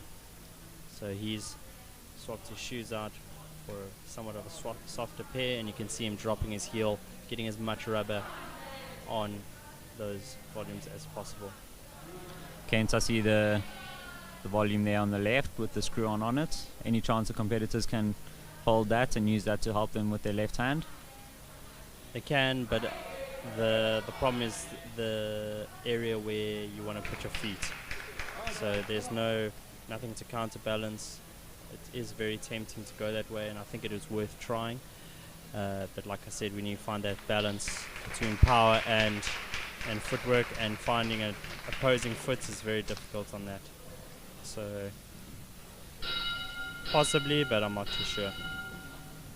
Just less than 10 seconds left for James, and he calls his attempts on that boulder. Tony Flynn up next, South African climber, currently residing in the Western Cape, taking a moment to brush the problem. Also difficult for athletes to know where to brush on boulders like this, as the entire volume is a foothold and a handhold, and you're just relying on friction. Tony trying to build up some psych to figure out what the heck he needs to do on this boulder. And this is one of those boulders where you kind of come out and have an idea of what you're going to do, but you learn as you go. Tony, definitely not his style, but he's going to try anyway, figure it out. I love that classic climber pose. As soon as you see their hands go on their hips, you know that they're definitely using a lot of brain power to figure out what the heck they need to do. I know I do that. One of the cool things about climbing is it's not just a test of your physical ability, but it's problem solving, physical prowess, flexibility, neuromuscular coordination. So one of the route setters made this boulder look like a cakewalk, and when I got on, I thought it was going to be too easy. I got on and got absolutely spanked. So I can tell you it's not easy, and you can see the not having a top yet, but it definitely comes down to that style and who uses their brain and figures out what they need to do. Yeah, definitely practicing on this type of problem will help when it comes to figuring it out on the day. I always like to call slab the great equalizer, especially in the men's division. Tend to spend a lot of time hanging on fingerboards, jumping around on campus boards and moon boards, and I never really see too many of these high-level athletes trying to stand on slabs with no hands. So I think after this there's always a slab in international competitions and local competitions. If you're listening at home and want to improve your climbing and your footwork, start slab climbing a bit more. Factor that into your sessions.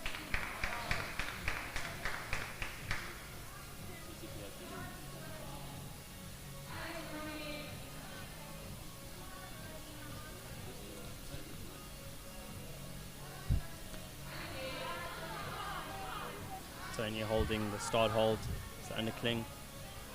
I found that right hand that you go up to a lot easier as a palm, and you can see on Tony's face he is pretty stumped, racking his brain. There's the 1 minute buzzer. Yeah, interestingly, as climbing has developed with the advent of sport climbing went more overhanging, steeper, bigger moves between holds, and that has led to some of the style in climbing that we see today. Tony just trying to use the top of his left foot to hold his body in there. Good use of some of that brain power we were talking about. As climbing got steeper and steeper, footholds and balance became less important. A well-known climber from the UK, Johnny Dawes, decided no hands climbing is the future of climbing for him, and you can check out some interesting videos of him doing really hard routes without hands. Yeah, so the first competitions were purely power based most of the time, very much like most of the climbing that you see outdoors. And as competitions evolved and more people could just get stronger using training tools like campus boards and hang boards, the route setters started looking to more of these high risk routes and problems and slabs in particular, kicking people off. Oliver Marks, good technical climber out now, and you can see slightly different to the other athletes, keeping his left hand in the undercling position on the start volume, using that just to help pull his body into the wall. But underclinging does add more weight onto the feet. Sometimes that's essential to keep the foot on, but sometimes it adds too much pressure and changes the angle that you're using to press onto the wall, and that causes the foot to slip off. a lot of the time a lot of climbers won't interpret holds or volumes well enough, and route setters actually intend you to flip your hands upside down, so change from a palm to an undercling like Oliver just did, and hand-foot match-up, which is actually a good way to do it, just with a higher right foot on that screw-on foot chip. Flexibility being one of the key components of climbing performance. Climbers that can get their foot up high next to their hand comfortably need to push their center of gravity away from the wall a little less, and that allows them to stay on and makes delicate moves like this a little more comfortable. So he definitely wants that right foot a bit higher on that screw-on. But like I said in the beginning, with the technical nature of this boulder at the start, you actually want to do a bit of a step through, get your left foot as high up on that start volume at the bottom, so that you can get your right foot onto that screw-on at the bottom, and that would make the hand-foot match on the start volume for your hands a lot easier. So take a look at his feet, there you go. And he's on, yep. Yeah, this time Ollie just using the outside edge of his right foot there in an effort to twist his hips around to face left.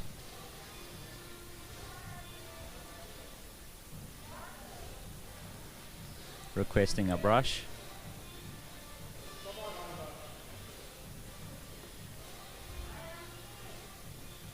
Oliver pulling out his wizard's wand that he bought when he was a competitor in Italy. Anyone that's climbed with Oliver knows that brush. Oliver getting a little frustrated there. Yeah, I think he's frustrated, struggling with a bit of flexibility. But as I said, a lot of the males, you need to work on their hip flexibility, getting that hand-foot match in. A hand-foot match being where you put your foot and hand on the same hold.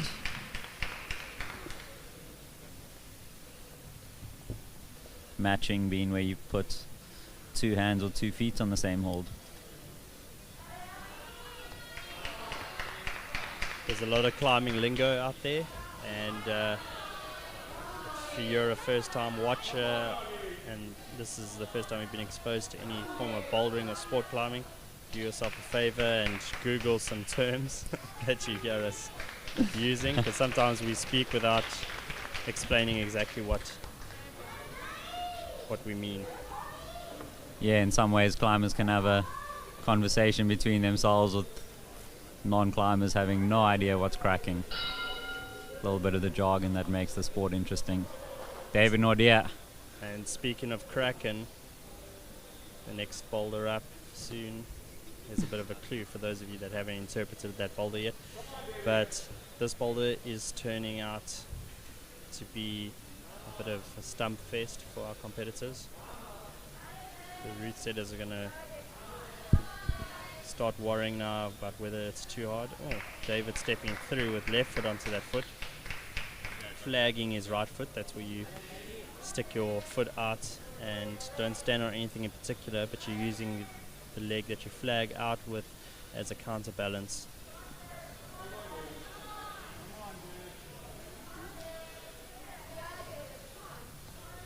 David doing that step through, flagging his right foot out there, and hasn't seen the palm down yet. Shaking out the nerves.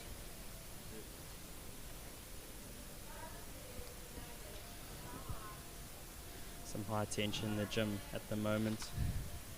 Everyone's eyes on this one boulder problem that we want to see a top on. David Nordia, second in speed. Would love to get a top on this boulder.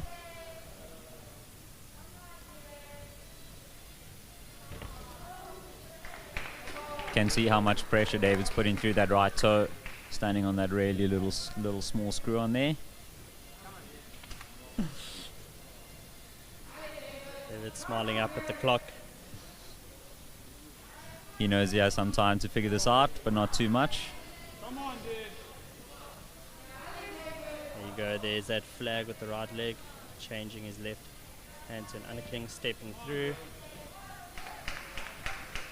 And all he needs to do there is swap that left foot down, up the left hand down for a palm down.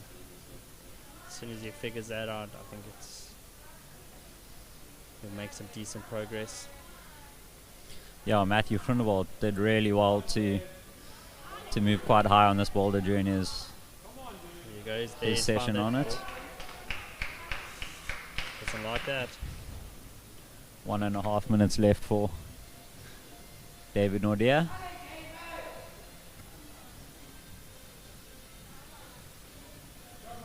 David and I have spent quite a bit of time together. David with a sneaky attempt to break the bait on. That was considered. The route setters did consider that, and we decided that was a harder way to do it. But these guys like to hold things, so... Oh, there we go. David really powerful there, using his heel and now his toe. He's into the zone. But now the body position is all wrong, and as you can see, kicking him off. That's why we decided that way would be harder. But David managing to get the zone on that attempt. You can see he's using the pressure of his palm on that screw on to hang on to the wall there. Happy with the zone. David's going to retire with 20 seconds left. You're saying about David? Yeah, we spent some time together in South America. Buenos Aires at the Youth Olympic Games 2018.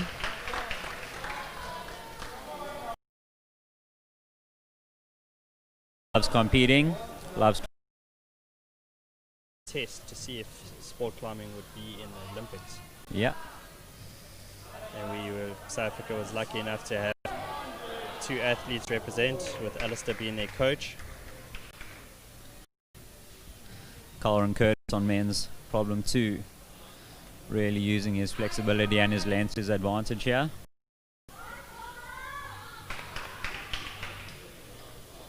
Colin always finding different ways that route setters struggle with to interpret what he's going to do next.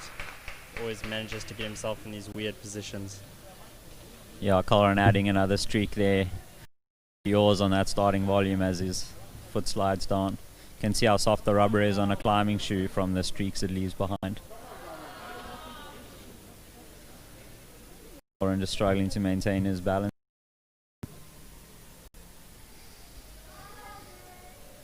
Checking the clock, taking a moment, wondering if he can try something else. Or not yet making use of that screw-on foothold, using his flexibility to compensate. As he gets high, he's bringing his weight and his hips over his foot, and that just changes the angle, causing it to slide down.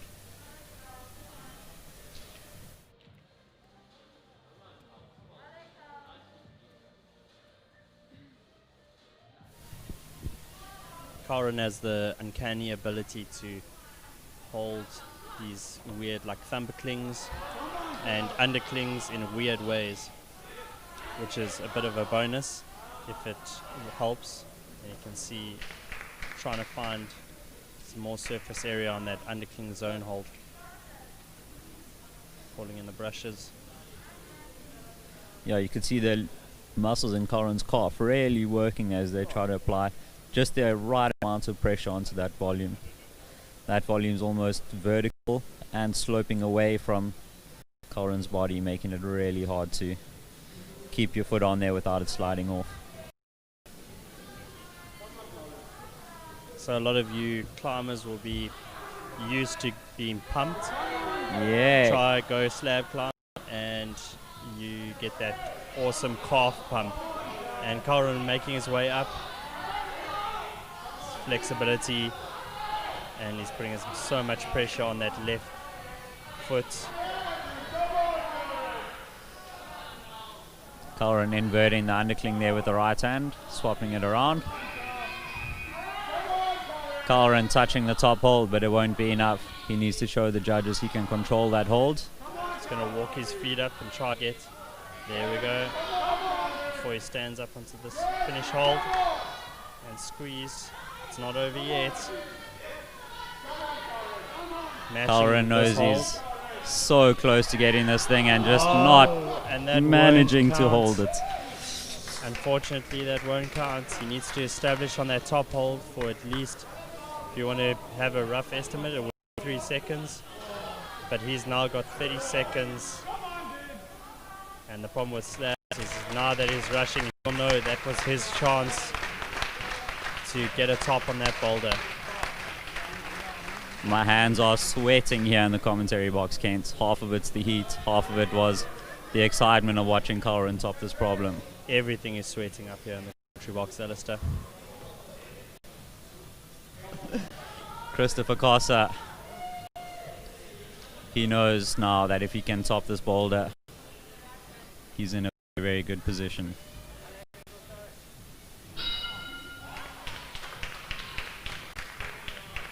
Not the most confident slab climber, but one of the most confident climbers in the field today.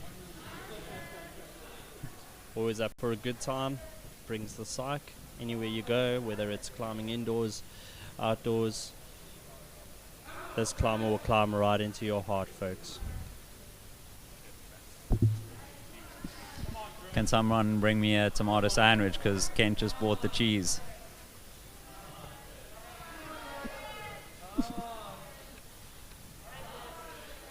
Chris, on his first attempt on boulder 1, if he can find a top, Straight he'll be into that very umber excited. thing. Oh, Just slipping out. Can see Chris dropping his right knee down there in an effort to get his foot a bit higher. Twist his hip to the wall. Keep his center of gravity close to the wall. that would definitely give me a bit of a confidence boost. Trying to figure out whether he wants to use that right foot drop knee beta. This boulder's just going to come down to thinking creatively and keeping his head together, like Karen showed us in the last attempt. When you get there, keeping a cool head, matching those finishing holds is really important. So it ain't over till it's over. Chris pulling back on.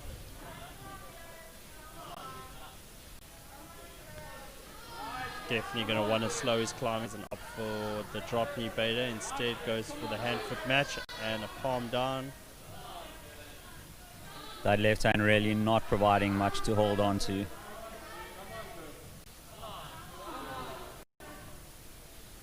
Chris wondering just how he's going to do this next sequence and get his hands up into the top holds. That top hold being the most important hold for him on this wall. Chris going for the palm down jump and just slowly swinging off there. I won't lie, would have been super impressive. That would have been very impressive from Christopher Kossa. But standing on those volumes, trying to figure out what you do, you can see how important it is to be fit, have that endurance, and being able to keep a cool head at the same time. Try different positions. The jump, I don't think, definitely isn't the beta. Working your way up and sitting on the back of your heel when you're standing on that foothold trying to match is the beta. Or beta if you're a Matt Groom.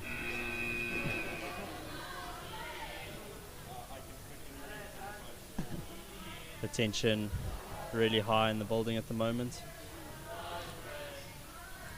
Just pulling his pants up, trying to make sure he's got enough hip flexibility so that his pants don't hinder him there. And he's going to want to walk his feet up. There we go, he's figuring it out.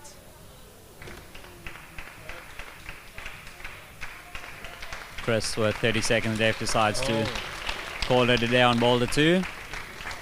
No tops on this boulder, but getting the zone on the first attempt will serve young Christopher Kossa well.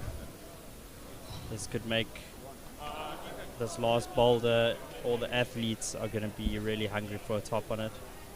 Going to make it really interesting. There you can see a close-up on that zone hold, just how small the bottom side is of that thumpercling. That hold just less than a centimeter deep. You can see the shiny top surface of the dual texture, really slippery, just to prevent climbers from pulling down on it. If they could have held it, they would have held it. If you said that, if they probably would have done it. Now, you know, you can see the left-hand side of that cauldron was stopping it for a few seconds. Red indication of how strong these climbers' fingers are.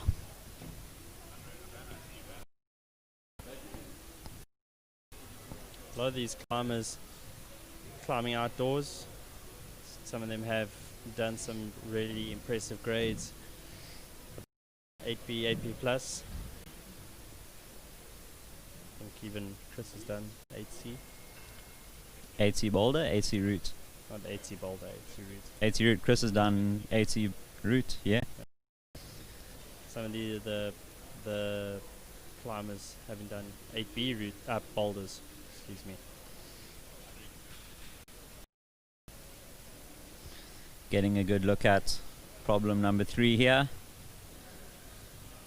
And the start is going to confuse a lot of you with a bit of a upside down Z's. And it's going to be a bit of a showstopper this, I think. Young Matthew Groenewald, strong performance on problem 2. He's hoping to better that on 3. Matthew's a strong rock climber. Most of these climbers aren't that into trad climbing. Let's see how their jamming skills work. You can see Matthew struggling to twist around here. Straight into a knee bar. That's an upside. That's where you put one foot on a hold and your knee pushing opposing force, and you can kind of take your hands off and twist around. And what they're going to want to try to do is shove their hands into both volumes there, which is actually a crack.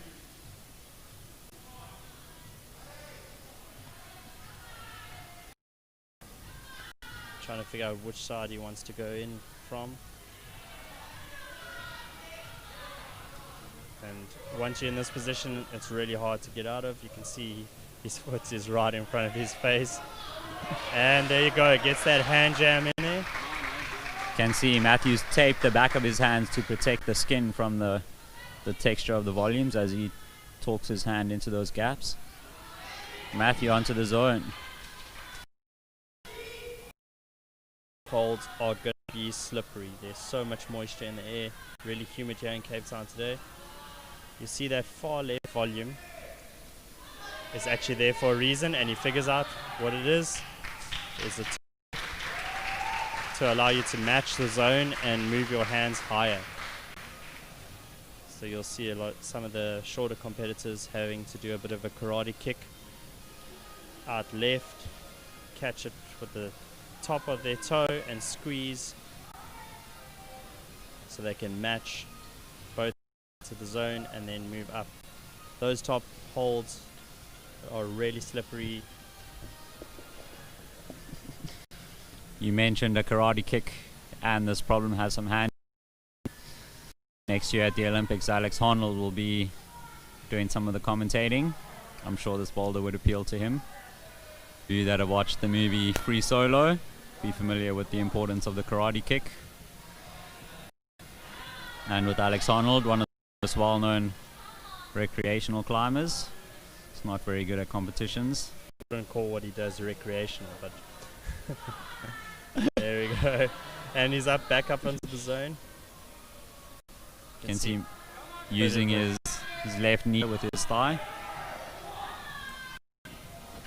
And you can see the importance of that toe hook, and that's just to keep body tension as you do that next move up. It's really important. And Matthew seems happy with the zone. Save some. Remember, they've got lead after this, so they can't completely throw themselves at any one given boulder. You have to take into account that they've got a lead route coming up, which also has some really hard creative moves on it.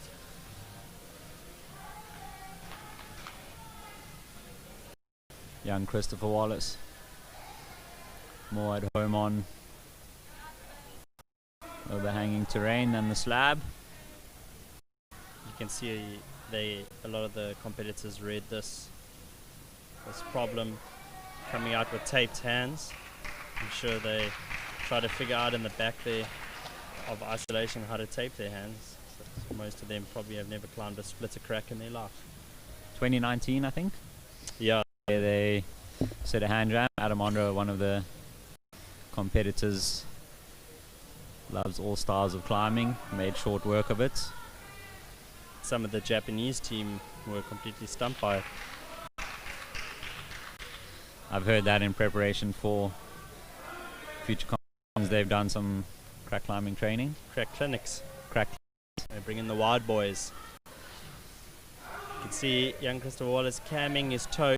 See how soft his climbing shoes are, and in there and twisting his ankle so that he gets as much rubber, and he's got his hand in the crack, but trying to figure out how to jam. Very technical form of climbing.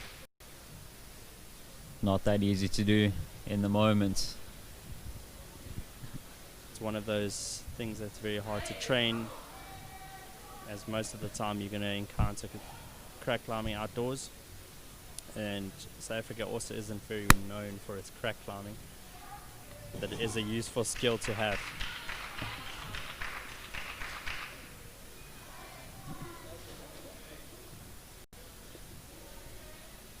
You can see Chris just miming the moves here, going through the sequence in his mind.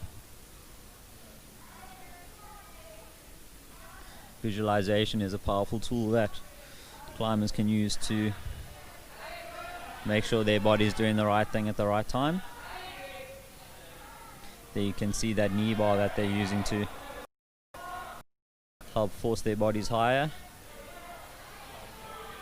And there you can see Chris's hands forcing themselves open in that tiny gap.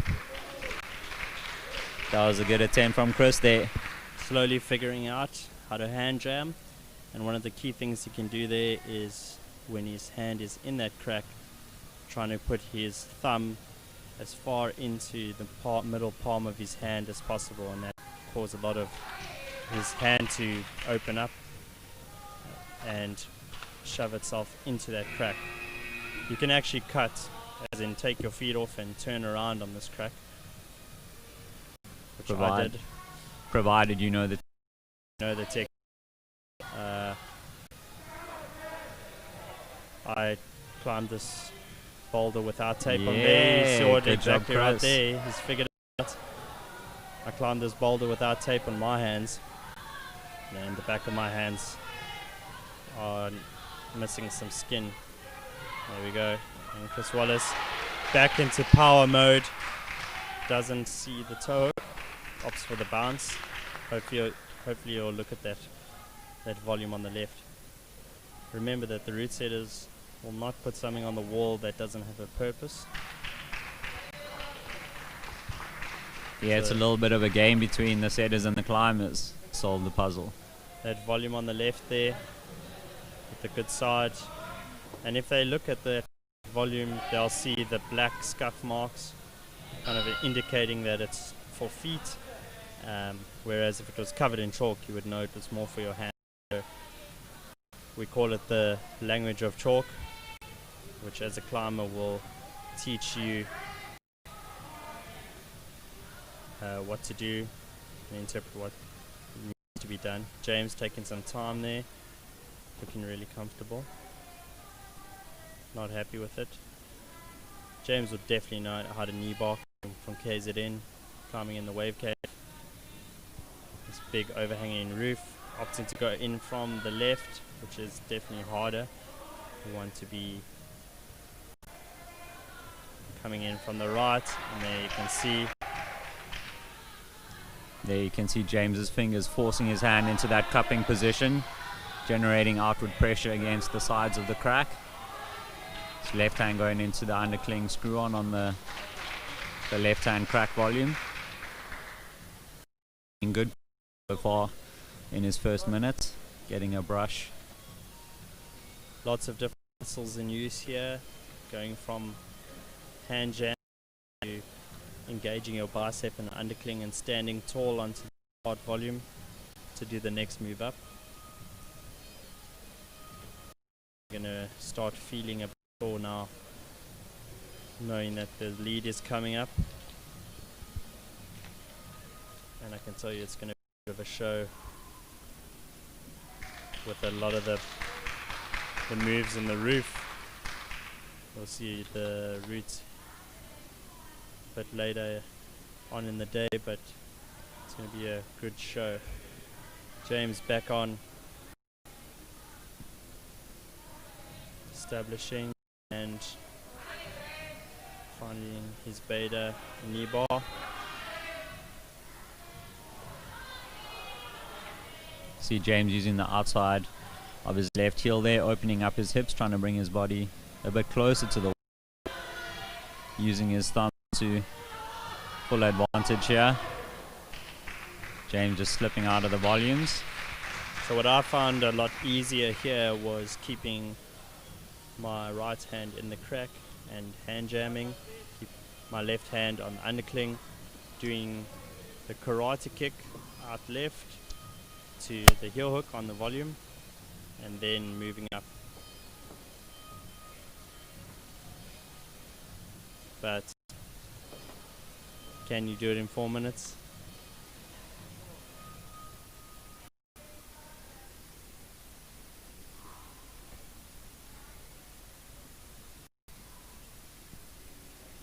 James will know he can do this boulder,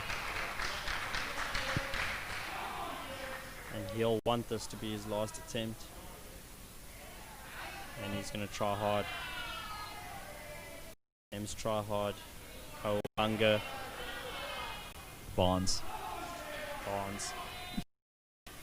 It's like he's got this sequence a bit dialed, working his way up in the crack. Yeah, James trying the thumbs down, hand jam there. Hand jamming with your thumb pointing up and your palm facing left with the right hand might be a little bit better there, allowing you to pull a bit higher up onto the wall, keeping your hand in a strong position in the crack. You can see once they've learned exactly what needs to be done, they start making it look a lot easier than it is. And what James is doing there, that is awesome. James, that's what he was looking for. Super chuffed getting the zone. He almost gave up before that last attempt and wanted to throw the towel in and rather take a rest. But that zone is going to be valuable.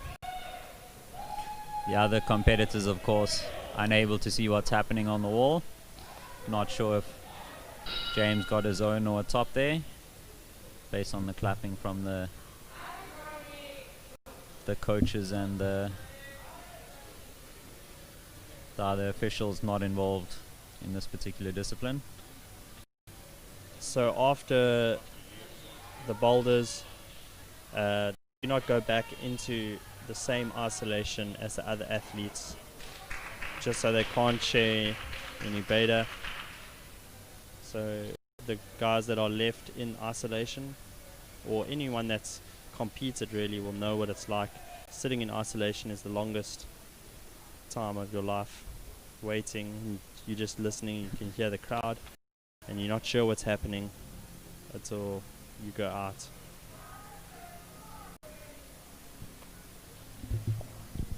Let's see if he goes for the same foot first into the crack beta that he tried on his first attempt. He does.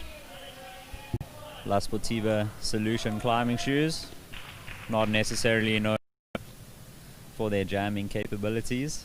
You can see he doesn't like the tape on his hand.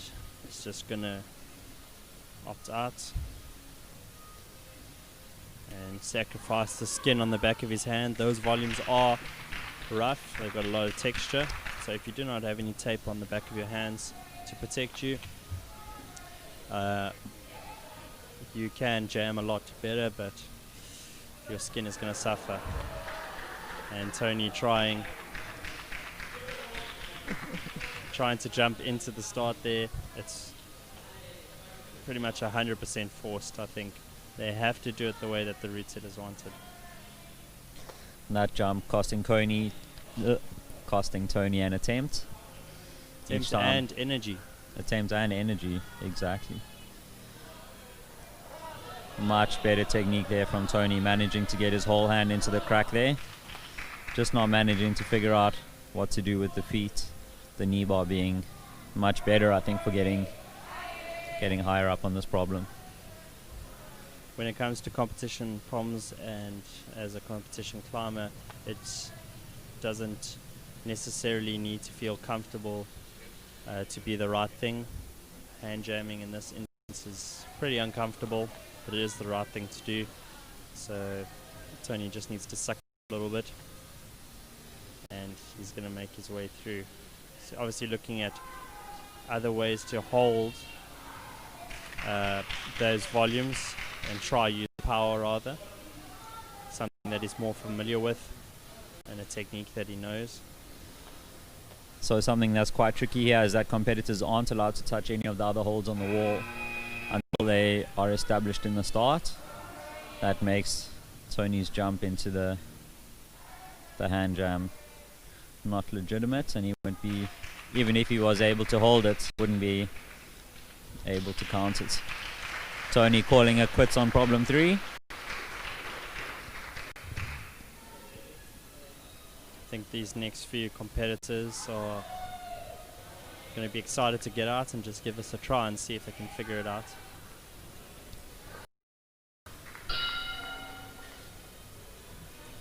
Oliver Marks.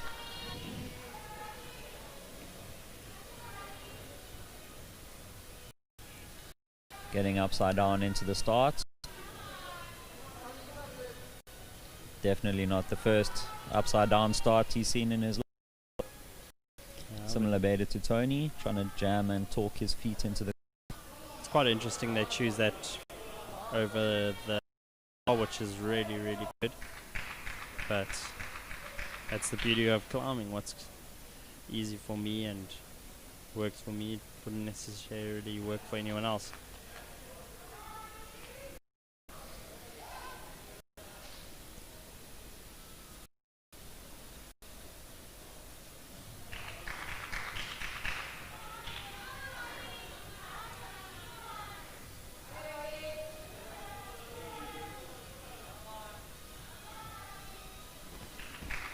Yeah, going into that crack from the left is not easy.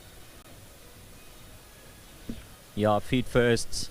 Jamming is quite often an offwards technique. Adam Andre used it in his Ascent of Silence. Hardest lead route in the world. If you're interested in seeing anything about or learning more about crack climbing and weird foot and hand jams and body jams, check out the Wide Boys. They'll tell you a thing or two about crack climbing and just how weird it can be. The Wide Boys, boys with a Z. Boysies. Ollie making a little better progress there, but really struggling to get his hands into the crack. Not committing to the jam, trying to pinch the volume and use the screw on with the thumb there.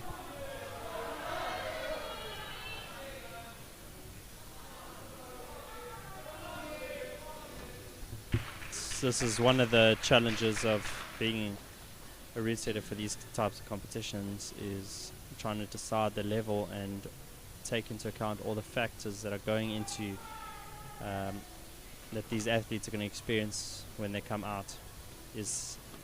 Will they be able to figure out the technique? Ollie also opting to take off the tape. Will they figure out the technique? How much pressure are they under? It's a big thing to, as a route setter, try and think ahead and see what they potentially could experience and put a boulder on the wall that's going to separate the field and give a good show at the same time. Yeah, Ollie getting a little frustrated here. It's understandable. It is frustrating to try a boulder again and again and not make any progress. One of the challenging things with setting, as Kane mentioned, is giving the athletes a boulder they can figure out and still have enough power left to complete once they have figured it out. One of the most important things is leaving little bits of clues. And you can see Ollie keeps trying to go in from the left, and that is considerably harder. You can see with other athletes like James Barnes was figuring it out. He would try one way, if it didn't work, try a different way. And that's some good advice for those of you that have projects at home. Explore different options and don't get stuck in a single way of doing things. Yeah, it's quite easy to become a little focused on just one particular thing. Easy to think that one particular thing is the sequence. David also neglecting the knee bar. But his first attempt going to the right. Sometimes you don't see knee bars until your knee kind of falls just in front of a hold, and then you're like, oh, there's a knee bar. And that's generally, and you can see. Yeah, you can see how David. much power David's talking into his foot there in an effort to keep it in the crack. His foot pretty much supporting his whole body. Into this crack? No. Realizes that's way harder. Sometimes you know it's not going to work, but you just have to try just to make sure that it's definitely not going to work.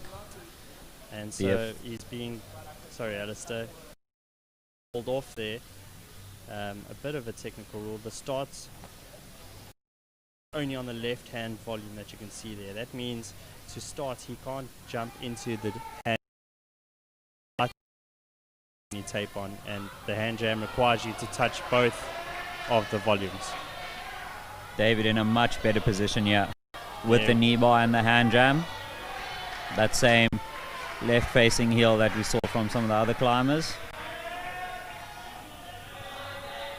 David just not quite comfortable in the crack there. There we go. Get into the zone. Looking for that karate kick. Oh, just not enough. But that'll give him a glimmer of hope. With a good number of minutes still left on the clock. Unraveling what to do here. There's the knee bar. Can see David using his foot out to the side there to help swing his body around.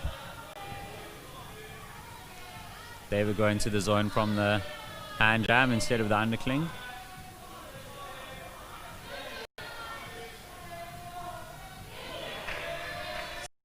Undercling getting the toe hook and that match I spoke about. And this is exactly what the root setter would want. And it's not over yet. David just needs to find out what to do with his feet. Toe hook in the There we screw-ons. go. Very good climbing from David Nordia. The first top we've seen on problem 3. Smile on his face and the shake of the head says, boy, that was hard. Great composure at the end there. And you can see how important it is. It ain't over until you match both hands on that top hold, which isn't that great. David took the time, worked his way through some toe hook underclings until he found a position that he felt comfortable. Next up, Karen Curtis.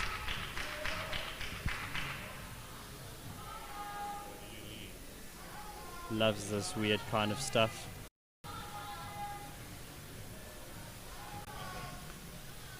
Opting for the toe jam first. Can see Colin with just half of his palms in between the two volumes. To get a really solid jam, you want the heel of your hand, the bottom half of the palm, to be involved in between those two big holds. These are the kind of problems you want to see testing athletes, and with David Nordia before Karen here, you saw how he kind of evolved through the 4 minutes from figuring out each move systematically, and that can be done in 4 minutes. You just have to change your technique and try different things until you figure out what works.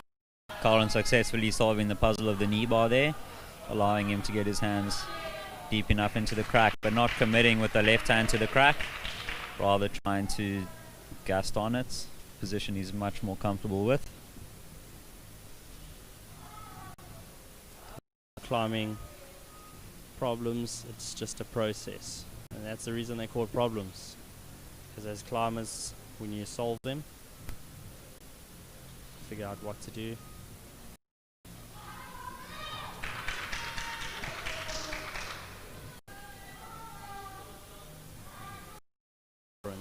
The knee bar, twisting out, hand jamming. And in that position, it's so good, you can take your feet off. Trying to hold those first two holds as an undercling. The far left hold on that left hand volume is much better.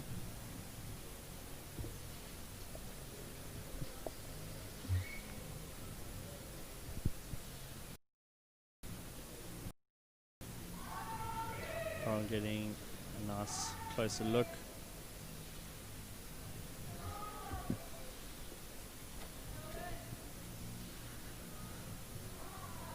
Colin just running the clock down here, getting some energy back into his muscles.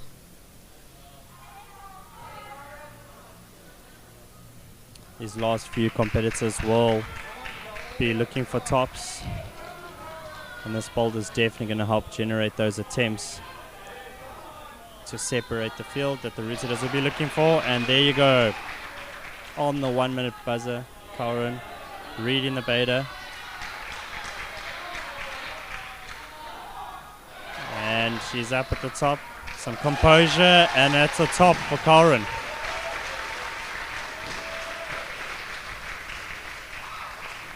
Colin super excited with the top on that boulder, and you could see once he was out of the hand jam and back onto the face climbing that he's much more comfortable with. He kept his composure and pulled it out the bag.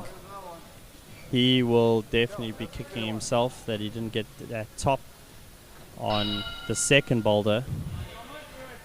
That would have put him in a really good position going into the lead final.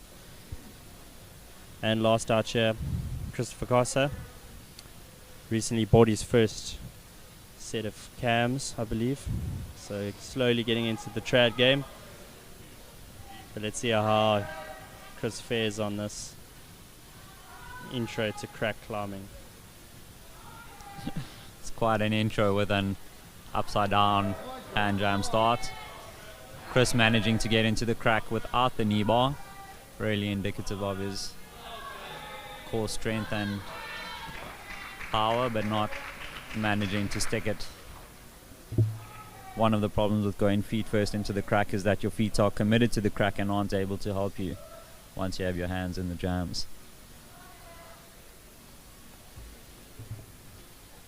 So with this kind of climbing, you find a position that's secure, so you jam your feet in, and that allows you to move your hands up, jam your hands in, and that allows you to move your feet up into different positions.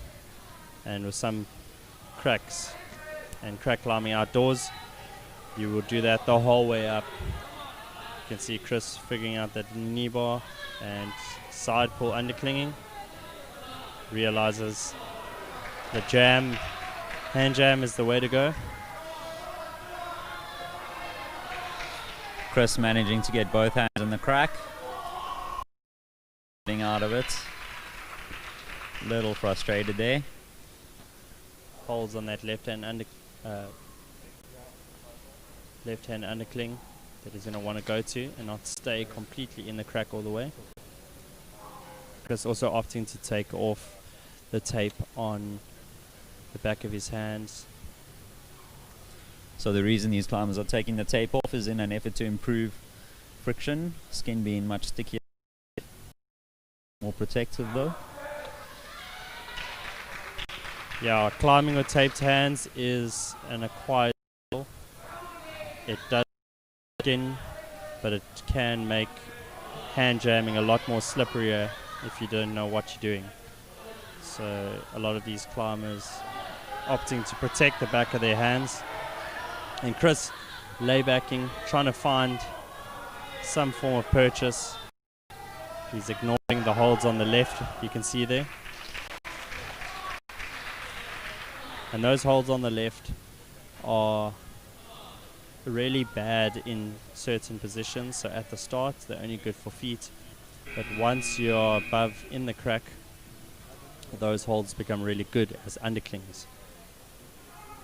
So trying to look at holds from different body positions while still on the ground is also an acquired skill. Less than a minute left, Chris pulls on. Looking fluid. The pressure must be weighing really heavily on Chris's mind, yeah. He knows other climbers have topped this boulder. He knows a top on this boulder will set him in a really good position for the lead. Chris wondering if he can jump into it. And like we discussed earlier, can't do that.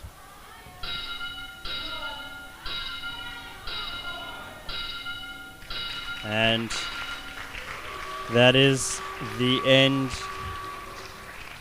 of the men's boulder final. Interesting matchup. Next up, the lead final, which Alistair will be joining you guys for shortly. You'll see me on the mats belaying. Thanks very much for joining us in the commentary today, Kent Jennings. Always a pleasure. From City Rock, Johannesburg. There's the start list for the lead. And if you check in on the app, you can get some results from the boulders. Stay tuned and we'll see you in a few minutes.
you.